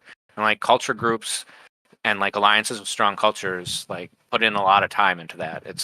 And you need personalities that can bring people together to do those things. So it's not easy. True. I'm a big believer in story. So I think if an alliance has a great story, they'll survive. And if they have a less great or less interesting story, then they don't. That's why I'm a big critique of the big alliances. Because when they were small, they had amazing stories. And then when they get bigger, they lose them and they become bureaucracy in some part. I think part of what's happening there for you is you're not realizing, we look back at, let's say, Rose's story in the early days or Camelot's or TKRs, etc. Yeah, that's all developed now. It's going to develop more over time. Just because it's boring now doesn't mean we're not going to look back at things and go, oh, damn. What do you mean by a great story here? How do I put it? Okay, so when you read the wikis from like very early PNW, you have stuff like VE. I love VE, the Great VE War. It's my favorite of all the wars from a historical standpoint because VE planned to betray almost every single one of their allies and then got rolled by the game. And then they continued after that. And from that, they had this very interesting alliance culture of not VE. SK was planning to betray all their allies to roll VE. And they had an incredibly interesting story. And they weren't like purely good guys or bad guys. They were just very interesting characters. And like Rose's version of history from back then was they were in between spheres. They were surrounded by enemies in some sense, but they had to work with them all. And so these alliances had sort of public-facing stories. They told, this is the identity of the alliance. This is what we're fighting for. This is what we're doing. And all of them had sort of principles on their alliance page that they espoused. Whereas now it's becoming more... in part, it's because politics is a lot more private, and the players are a lot less ideological in general. But they just don't have as clear stories. Like when we were fighting New Polar Order, I'm going to call them MPO, because they're MPO to me. We didn't like them very much, and we were very public about that. We're like, we posted a series of letters to the NPO, and they returned a series of letters to Camelot. And then we fought for a very long time. And people knew the story. And like we made propaganda videos, we did all this stuff. And at the end of the war, they apologized to us, and they said, we have lost. And we were like, yes, we have victored over the NPO. Whereas so many other alliances, we have blitzed them, no reason is given. We've pieced, no reason has been given. they lack some of the je ne sais quoi, the story that smaller alliances have. Yes, Dio Dio Dio. They had some great stories, and hopefully they will again. I think TKI does it very well, at least internally. Yeah, I get what you mean, and I think that those stories still exist, but they're not as known like they used to be. Like they weren't, and I think that's kind of what we talked about a little bit earlier. But I like the smaller alliances too, who aren't. There's always been kind of two levels of politics, and the micro level has always been fascinating. We have one of our members, Fulcrum. He's always posting like just like fun bulletins that he saw or like this or that. He's like, this is great. He's like, I'm just popping popcorn reading this. So it's fun to see those. I see what you mean there. Yeah, he makes some great ads. When we were fighting FSO, then we were trading back ads, and I think he made some for both sides. I miss ad wars too. We used to sometimes do ad those are wars fun. Yeah. and just like troll each other via ads in the game during wars. That was a lot of fun. Yeah, I think a lot of those small things are things that like it's like what gives the game flavor. And I think we're as a community in a whole we're missing a lot of the flavor of the game in general recently. I mean, I'm not even that recently. I mean, for the last several years I think it's kind of been this way where there's just less flavor. Like even and I was one of the people who complained about it, but even like TS Grumpy multiple year-long feud, which like sure maybe it got stale, but it was I would argue more interesting than what's been happening recently because like at least there's something of substance there. True. Grumpy has been very quiet on Eclipse. Very quiet.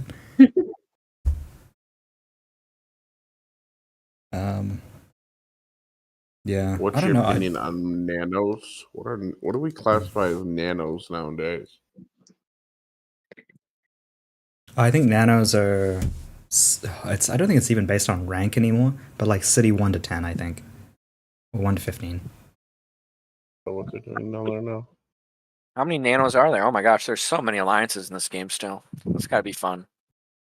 Yes. If you want my honest opinion, nanos should not exist. I think it's a waste of player base, to be quite honest with you. Yeah. I understand that some people prefer to play like that, and I guess whatever. But when you have those small alliances actively recruiting, making promises, and consider it baiting new members into a game that's already very small into an alliance that they're 100% going to get bored in or rolled in, I don't think it's good for the game overall. Yeah, I mean, I would agree with that in general. I think there's a lot of them that are like very. I think what happens a lot of times is people get very like excited to start an alliance in a game like this, and they think they're going to be able to do a lot of things that they can't, and so they overpromise to entice new members and then underdeliver, and that causes a lot of player bleed. So that's bad. I also think it doesn't. I think it's. I mean, it's a harsh existence in the nanosphere. You're just getting raided all the time, and it's rough. So yeah.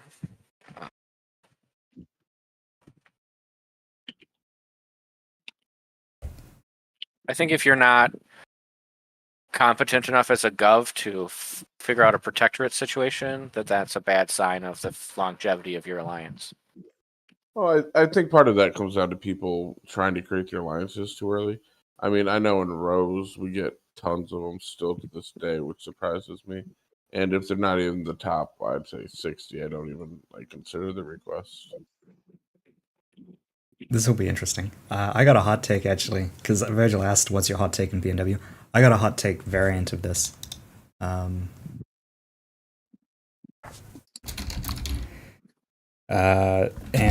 there are no other major questions for people that ask. So he asked, "What's your hot take in PNW?" I have a variant of that. I think that the lower tier should eliminate all rating and eliminate most small alliances by introducing a Torn-like system, where you could create a small alliance, and if you have 5 members, then you could participate in wars against other small alliances, and you'd get a prize for winning based on how many wars were declared. That would be really cool, in my view, on how to grow the game and how to grow new players while keeping it at least somewhat interesting. Because raiding in active nations is like punching like a wall. It's punching sand. But that would also require more development than the game has ever had. So, Actually, I think that's a good idea. Just like, I mean, without looking into it, I think it's a good idea. yeah. I still think my thought process of make a cap for alliance rank, and then if you fall underneath that cap in 30 days, you're just banned automatically. Or, and this is a spicy take for the 100% tax alliances, you could also add a button that people have to press every day to get your your nation revenue. Oh, interesting. I'm not opposed to that. I think every day is a bit excessive because I do know there are people who are not casual players that log in every 3 days. Yeah, At the end of the day, that's fine. I think a lot of alliances require like passive activity, so it'll be a bit of a wild change. My alliance revenue would halve. Continue.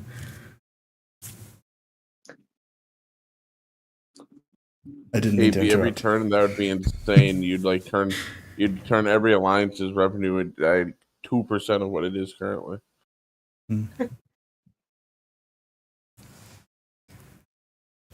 Although that would be a very interesting change to the game dynamic overnight.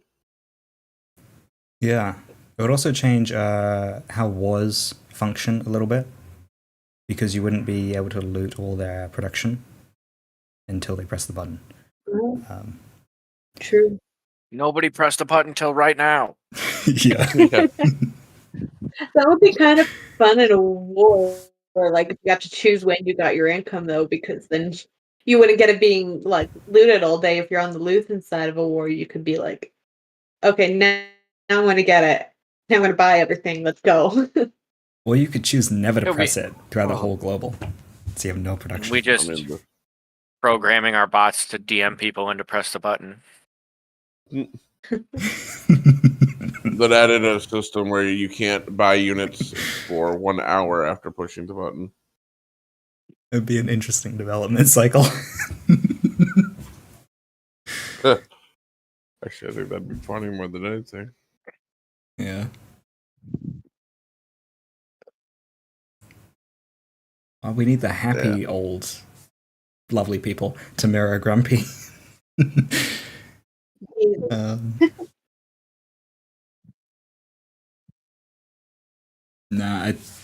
Is that Hate B that wants a ridiculously long war? Yeah, they just want a nuke and raid. You would need one to get rid of the war chests. I think Rose, what's your war chest at this point? Like 10 years? It's pretty thick. The content of Rose banks are strictly confidential and not available for public. Okay. I did hear this. I heard a spicy rumor. Hold on, I'll link it. We have 3 days of war chest. We can't fight any wars. No rebuild. We're broke. Of course. What's your spicy gossip? The spicy gossip I got was I think TS passed 700 billion in bank value, and I think Rose is in a similar vicinity, I would assume. I don't know. It's absurd. It's crazy money, and that's net, I guess, for those asking. Okay, but you also have to remember, like, bank value is kind of fake, because if you have 500 billion in bank value and you try to liquidate all of those resources, your bank value is going to drop a lot because you're flooding the market with resources when the market is already pretty flooded. The market's very, I would say, dry. Like, there isn't that much. I'm not sure that liquidity is as high as you think. Yeah, liquidity is very low. but well, the demand isn't there. So yeah, if you put any amount of supply into the market, it'll just crash. But I know it's still So, it's like, still yeah, I crazy to think think. our huge inflated bank values are kind of like if you got stuck in a super long conflict, it would be interesting because certainly the resources would be more valuable to you as war resources than they would be as like liquidating for cash, probably, because as you liquidate them, they become less valuable. That's interesting.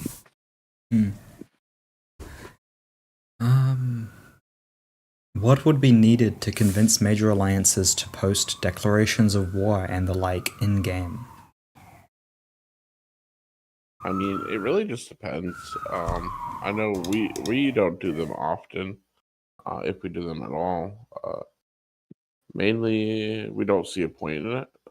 If we do, it's somebody in government was just like, "Hey, I want to do this."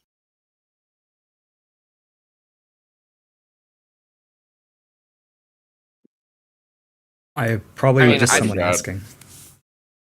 I mean, we make forum posts for wars still, but it's like I know that like there's been pushes before for people to be like, we're gonna bring back forum politics, so people will type up nice long war declarations and then the engagement on them is really low. And so then that's like, why did I spend all my time typing up this super long reasoning mean- and then the engagement is low. And then every once in a while somebody will post a thread during a war and it'll go absolutely crazy. So I think that there's a strange demand for among the player base for the forums to become active again, and then at the same time like a strange like indifference towards it. It's like both things are true at once. It's kind of perplexing, honestly.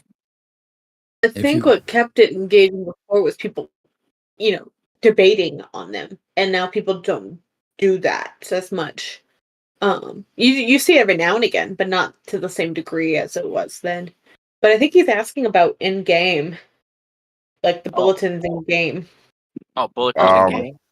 God, you Yeah, can't pay me enough real life money to start caring about in-game bulletins. and I think probably a big reason people don't use it is because we're used to posting on the forums already.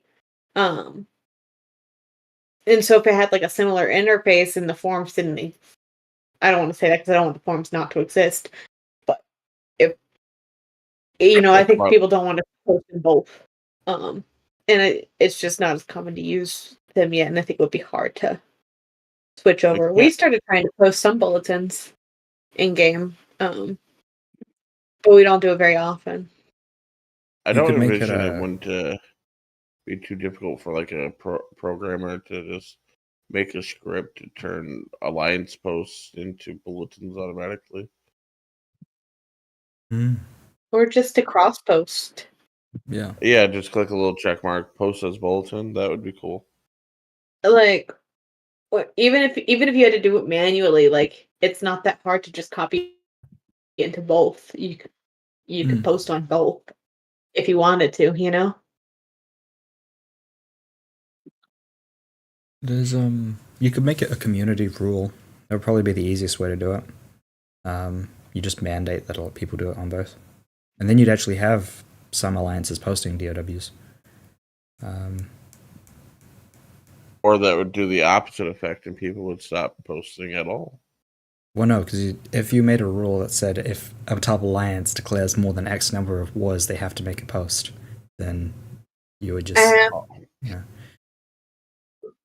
Can you post videos on the bulletins though, Brush? Because I've never posted a bulletin, and that's important to know. They're WS whatever editors, so they're effectively the same. Yeah. Okay.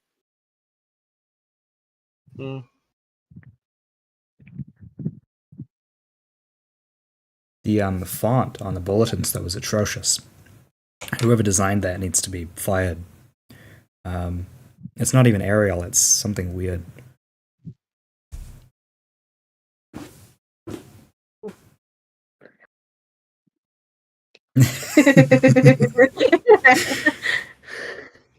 What a great decision.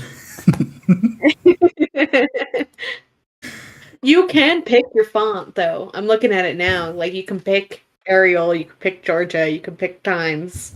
They all pick like Georgia or something at times. It looks terrible. If I can't pick Comic Sans, I'm out. Sorry, Comic Sans not an option. Ugh. Yeah. It's too bad Wingdings isn't on there. Have fun, with that one. That would be entertaining.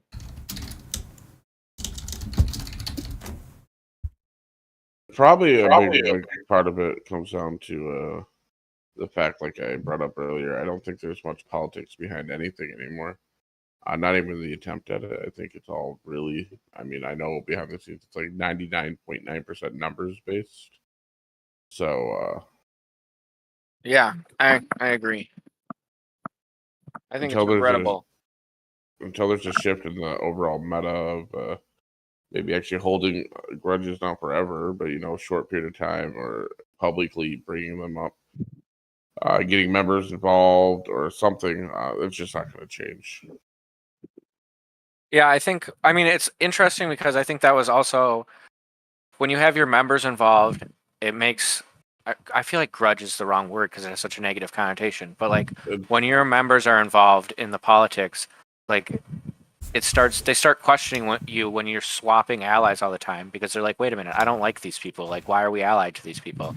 Whereas now, like, we sign a treaty and my members don't even ask about it. Like, they're just like, That's okay. a very good point. Yeah. Mine definitely have opinions. To make them known. I missed the initial question. What a I great mean, host. yeah, I know people, at least in Rose, and I'm sure every alliance will have people have opinions, but definitely from the newer member base, you don't see that at all anymore. The older members, for sure. I mean, there's certainly opinions, but it's like nobody's leaving because I've allied to their long-term enemy. Like, Oh my god, I remember those days. Those were funny. I think new people and I think have there's opinions. a certain kind of benefit to that. I mean, it's not always good, obviously, but I think there's a certain kind of like. Oh, I agree. Yeah. I mean, how many? I don't know. I know Jax, you've been around long enough. I actually don't know how long Adrian's been around. Were you ever in those radio shows where they actually had people screaming back and forth at each other? No, I have not. That sounds. What did they call that? Castorium or some crap like that? Oh. I do remember some Ashland Radio. I don't know where we're going. Those were fun. I mean, they were like ridiculous, but they were funny to listen to, and you could actually tell that there was. They really were, but I mean, they were funny. I think we should start posting YouTube declaration of wars. You guys haven't been? Done video ones before. It's been fun. We did a video one again in Salt. No. Yes. I think it was Salt. Hanky saying, come out ye black and tans for one of the Dead Rabbits declarations of war. Classic. I just had heart Rush, failure on that's YouTube. pretty much it. Nobody really thinks about bulletins when they're doing things, so nobody really cares enough to do it. I don't know. Maybe at the top of the Alliance Affairs section, post a little thing. Post a bulletin while you're at it. Friendly reminder, like a little banner. I don't know. I'll help you out, Rich, and I'll try to make more of a point next time we sign a treaty or a DAO. I'll try to post on the bulletins as well. Do you think pirates are an important part of the game's player base? It depends on what you mean by that. Do I think that, like, if pirates all disappeared tomorrow, do I think the game would suffer? Or do you mean like the members themselves, because there's some awesome people who are pirates? But I think both. I'm indifferent on rating. I if it disappeared tomorrow, I wouldn't care at all. I think they add a little bit of fun flavor to things. I hate to interject, but I gotta go, y'all. It's been really fun. Thank you so much for doing this. No problem. Happy to have you on. Okay. Yeah. Have a good night, everyone. Night. Oh, I found the greatest YouTube declaration of war in the history of games. there anybody interesting down there? I'll bring up. Who's out there? This match. Oh.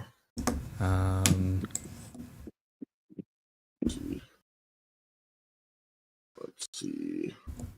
Isn't Joe Schmo grumpy? It sounds like a name that would be in Grumpy.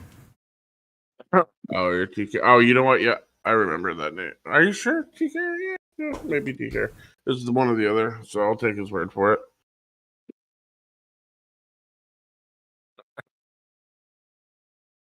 I remember his name in target sheets from that sphere somewhere.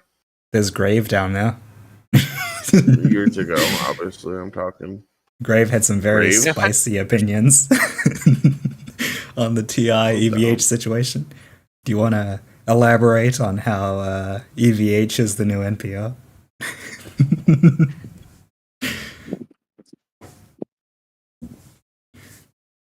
Hey, Chameleon, can you talk? Hey, mate, how are you, mate? If only our bureaucracy was as good as MPOs. True. It is interesting, I actually. would probably have. Oh, continue.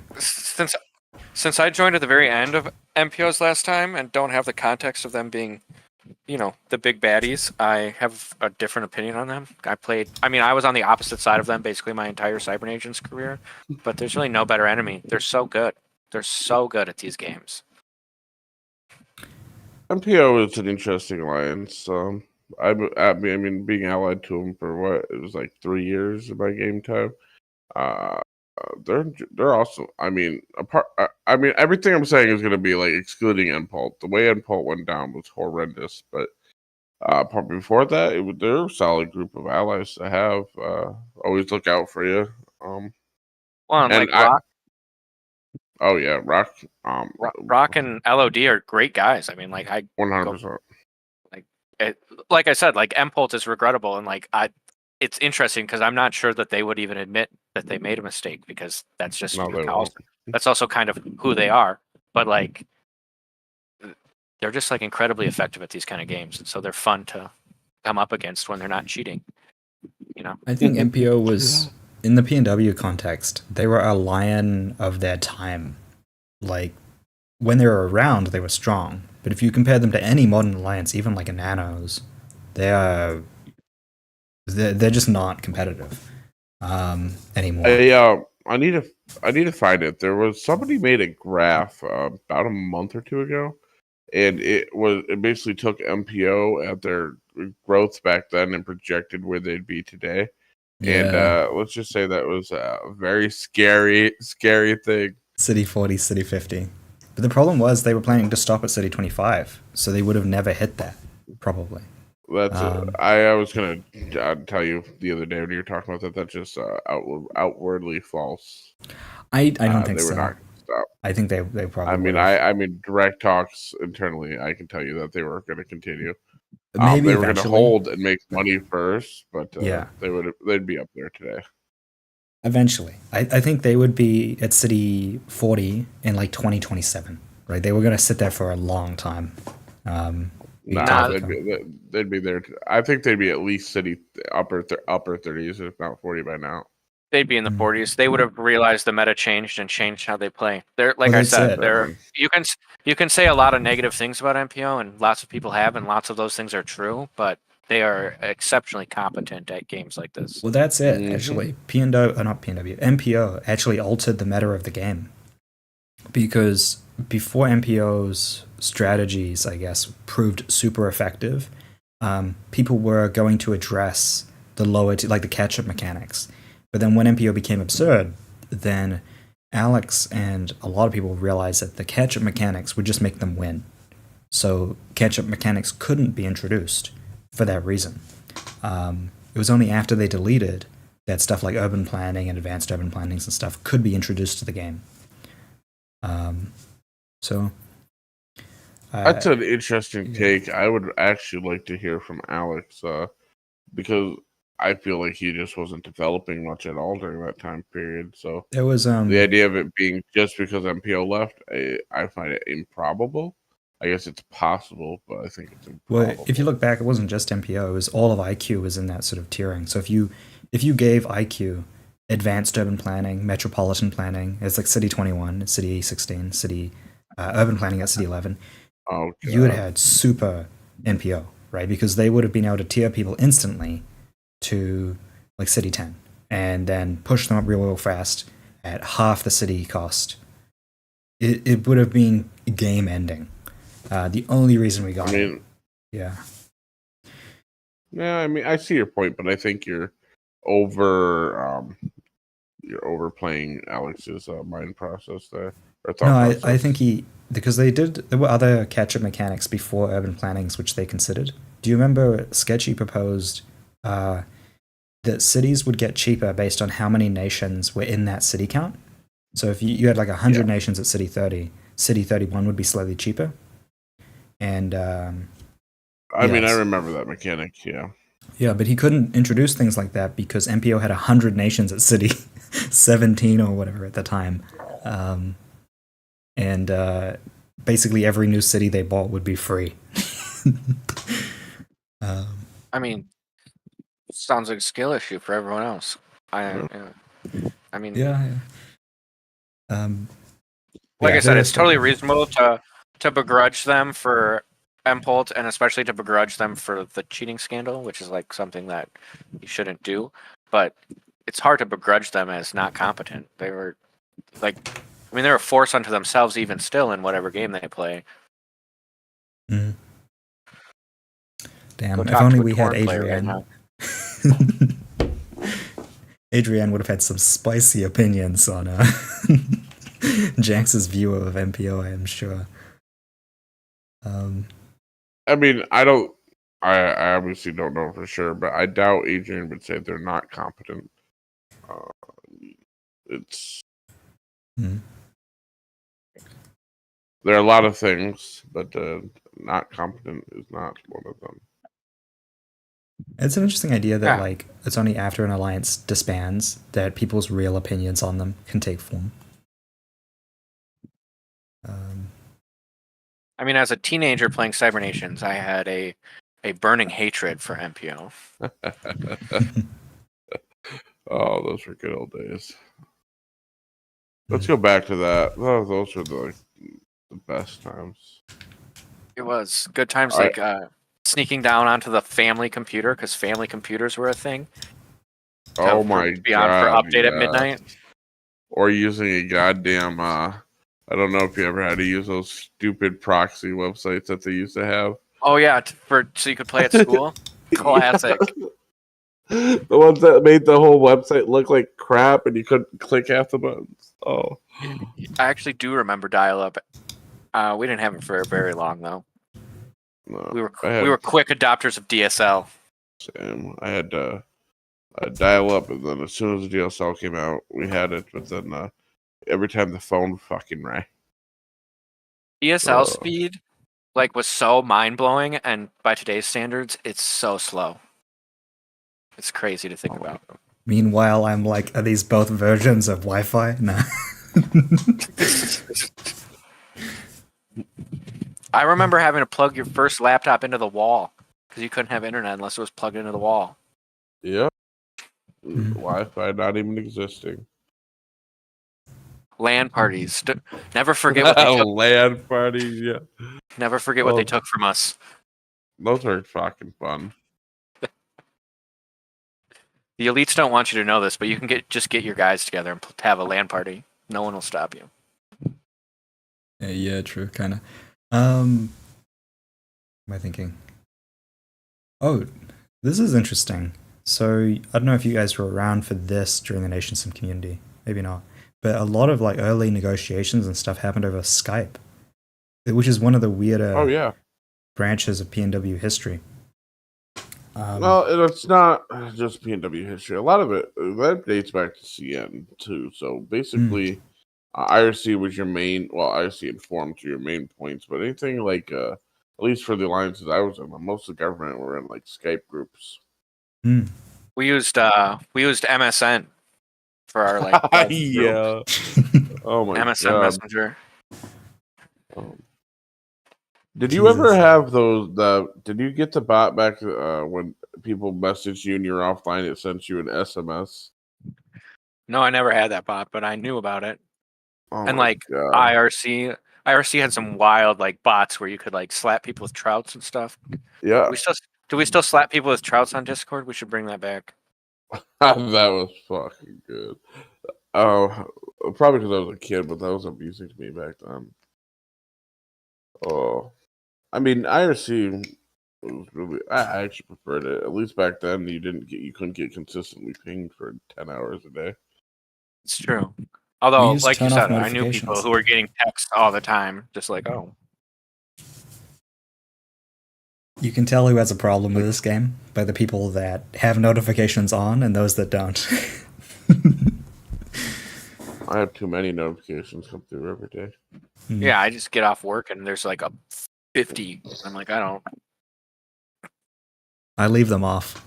I tackle it when I'm ready. I What think do you Krampus feel? would actually kill me if I did that. You should do it then, just to mess with them. What do you feel like the most useless or unused feature in the game is? Baseball. Aside from bulletins? Aside from bulletins, that's hard. I don't know. We're not doing bulletins, then it's definitely baseball. I understand he can make some money, but he capped it. I don't even see if the time is worth the money you make. But I'm also upper city count, so I miss the good old days of paying goons his baseball tags. Uh, Or the Humi pings. I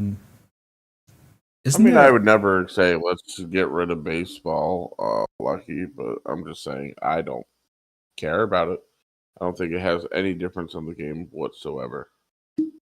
I think if baseball disappeared tomorrow, 90% of the game would not even notice. Am I hallucinating? But I or do was think there a variant of that? Because I know there was baseball, there was Keno, and I think there was blackjack. And I think Alex may have had to remove it for like gambling laws or something. Blackjack, I slightly recall seeing that many years ago, but it was definitely removed. But speaking of PNW sports, we should have another PNW Olympics. I remember when Keno didn't have a bet cap on it. Well, it had a bet cap, but it was like what, 50 million, right? Yeah.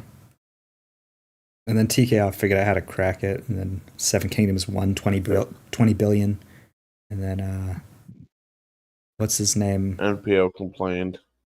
Well, yeah, but before that, there was another dude who cracked it for like 60 billion. Trying to remember his nation. I won quite a few billion off Keno myself. I think I'm positive in Keno, but barely. Didn't it tell me somewhere? Oh, here it is. I was like negative 150 million. I was in originally, and then like back to back to back, I kept winning like 3 billion, 2 billion, 1 billion. It was a good day. Yeah, weird mechanics. I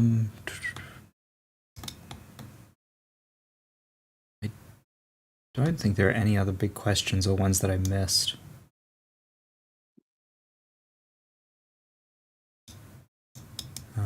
Oh God. What do you think the next war will be, Jack? What do I think the next war will be? Yeah. Hopefully not involving me. You should give us hypotheticals. Like, what's your hypothetical for next war? And we'll see who's most accurate at the end, and you win 50 mil. Oh my gosh, that's such low stakes for the risk I'm taking. I could amp it to 500. Half a city. Still. Yeah. Pay for my next city and I got you. Let me click the What the hell is your next city? 42 or 43, one or the other. I think Eclipse TKR and EVH are likely to sit out the next war. Spicy take. I have no idea what the next war is going to be, Sleeping Ninja. I am not high enough on the totem pole anymore to get those details. I think I saw Ymir arguing with Sketchy, and the two were saying they were going to roll each other, so I'm going to go with that. And then Rose and then EVH and Eclipse will all flip coins and roll whoever's left.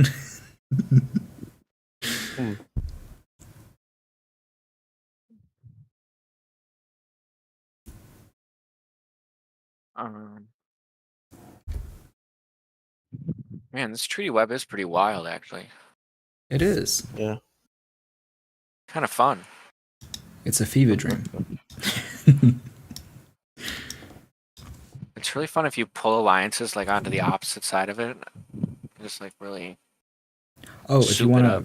to mess with it, so what you can do is if you click an alliance, click and hold an alliance, so it doesn't open the web page, zoom out, and move them way to the right, and then release, and it'll turn them into a small missile with red lines. And if you do it to about 8 of them, you can create some pretty like freaky art. Yeah. Huh. You know, Jax, how long have you been in PNW? Since like 2019.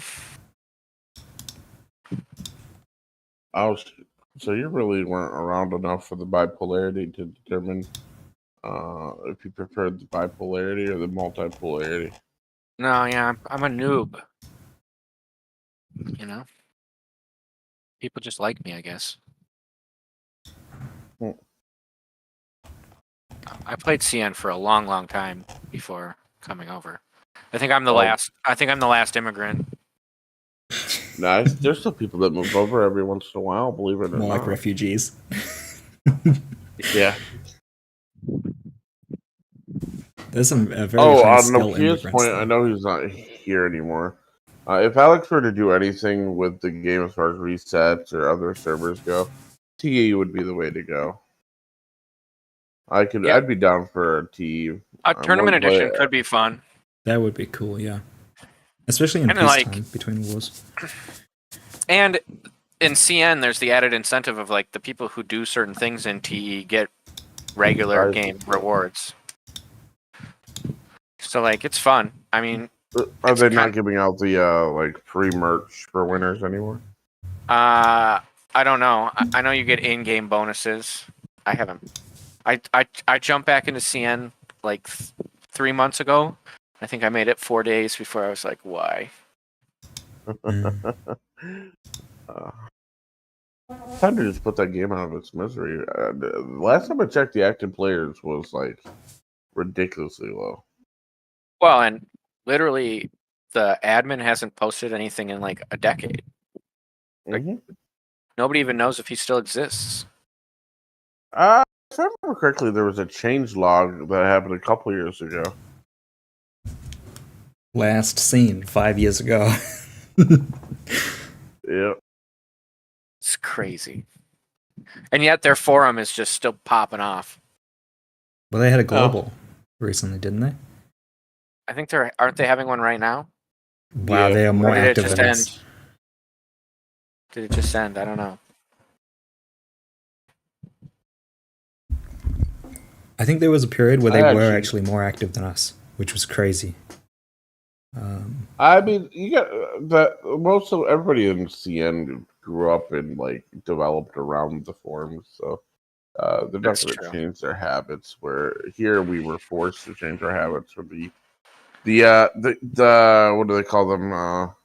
Gen what now? What are we at now? Gen Z, Gen Alpha. Yeah, something like that. Or Gen Z folks who are like, what are forums?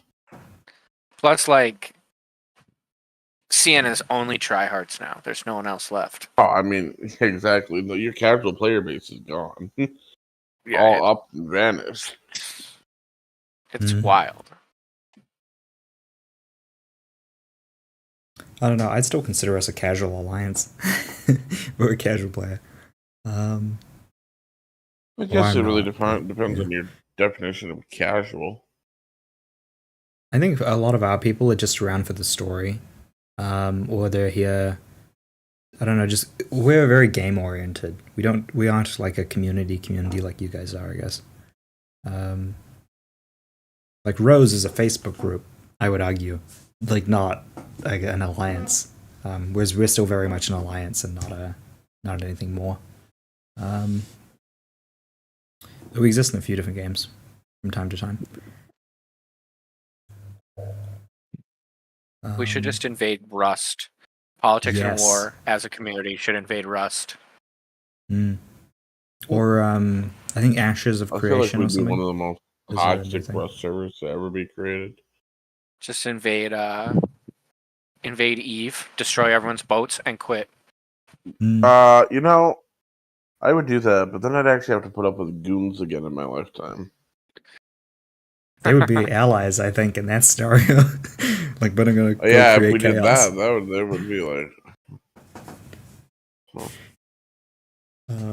Somebody asked about other politicals or other sims like this. I'm not in any of them right now. I've tried a lot of them. I've tried all the new ones that came out, but none of them really were what I'm looking for, what I like. There's a certain amount of like terminal mass you need as a player base to make a game like this interesting, and for whatever reason, Politics and War hit that terminal mass fast enough to let it take off. Well, it really probably came down to the time frame. Like obviously CN was already dying, but if you don't want to even consider it dead at that point, but I think it was kind of the point where a lot of people are willing to transition to a different game. So I think that's what kept them alive or kept them PW started. I think without CN death, I don't think PW would have worked. I think Alex I is a actually tend to component agree too. with that. I think Alex. Yeah, I would agree with that too, because there were other CN alternatives as CN was dying, like Lunar Wars, which was a banger game, so good. It was. But the admin just like, I don't know, what committed fraud? I don't really know. Like wild. Yeah. Something like that. I don't know. A lot of these variants, they just have very poor moderation, or they give up after a few years. Whereas Alex has been like pretty chill for a very long period of time, and like active reasonably for as much as people give him grief. Yeah, I agree with that. He's a very good game admin, which again, and I'll be right up there with everyone else demanding more changes and faster changes. But all things considered, he does a pretty good job. At least we've seen him in the last 5 years. Exactly. Yeah, he's earned at least half of the house. Yeah, the other half we'll put down to unwise donations by Rose members. And to be fair, in his defense, putting too many changes too quick would result in utter chaos. People would be furious.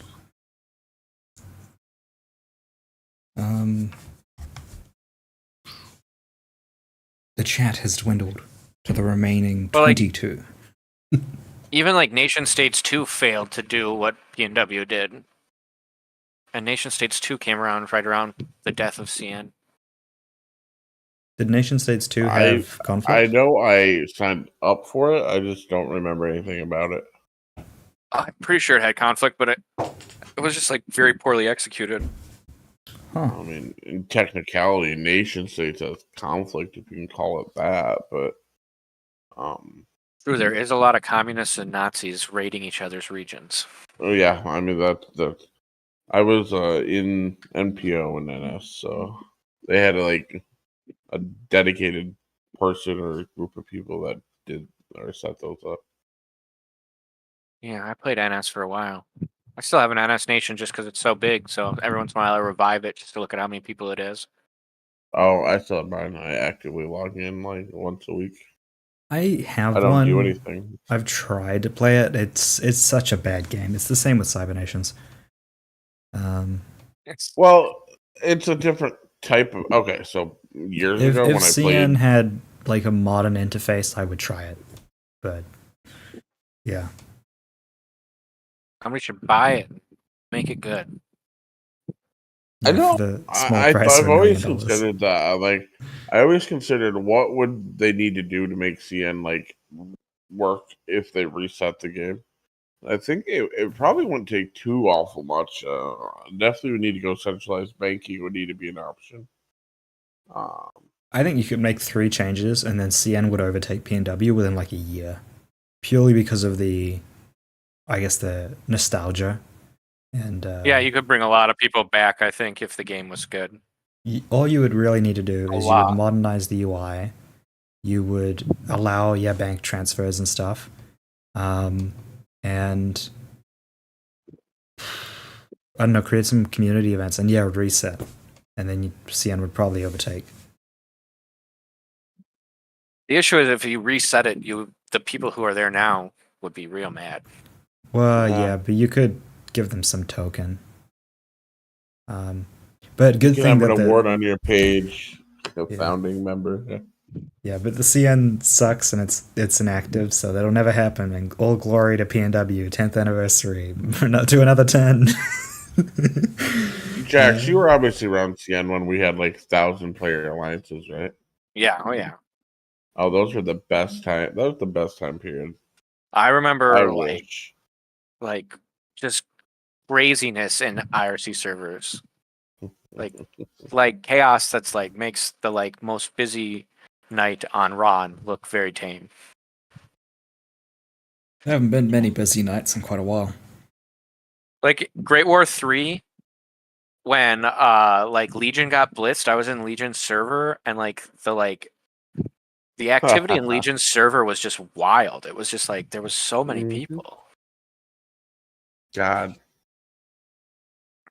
I mean, IRC was fun. Oh my, it was awesome. But if you were in Gov, oh my God, I don't know about you, but I had to have like 20 fucking tabs open. I wasn't in Gov till CN started to die. I remember there was one proposal that was meant to bring something like that back, where you would have hidden all military units and score. So you couldn't actually see, like, it would just hide your nation, so you could still find them via like nation search and like on pages and stuff, but you wouldn't actually be able to see which nation was which. So that if you blitzed an alliance, like, we wouldn't notice the TKR has switched to 5553 unless there was a leak. But I don't know. It's all murky.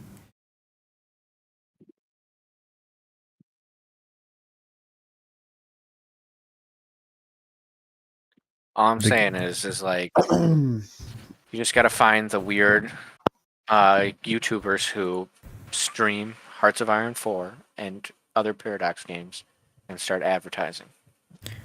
That would probably actually work, funny enough. Alex the Rambler plays PNW. Let's make it happen.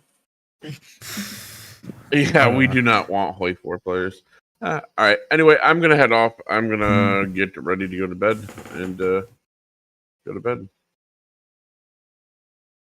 And oh, nice. Yeah, probably a good time for me too. I gotta clean up, but it was a good time. My children have thoroughly destroyed my house, but they are all sleeping, so it's a good time to fix it. Very cool. And I will do a brief note before we end it. So we've had many interesting characters for what I believe is the final Politics and War anniversary show. It was great to have hosted part of this alongside the chat, George and Ethereal. And I would bid all of the players remaining and those watching later to reflect on Politics and More and how it's changed over the past 10 years. Yeah. Here's to another 10, and how funny it all is, I guess, that I'm participating in this. I know that is probably the last thing that some of the team wanted. And I would not have if I knew that I would be doing most of it, but whatever. Someone make an invasion Discord for everyone in the game to join. Yeah. Another day. Cool. So yeah, thank you very much, everyone. See you around.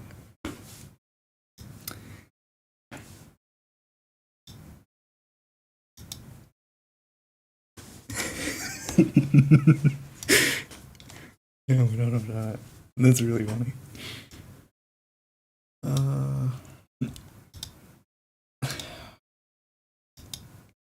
I would not have noticed the animal. Yeah, it was both a blizzard. There you go. And cool. That is really funny. I'm gonna stop this now.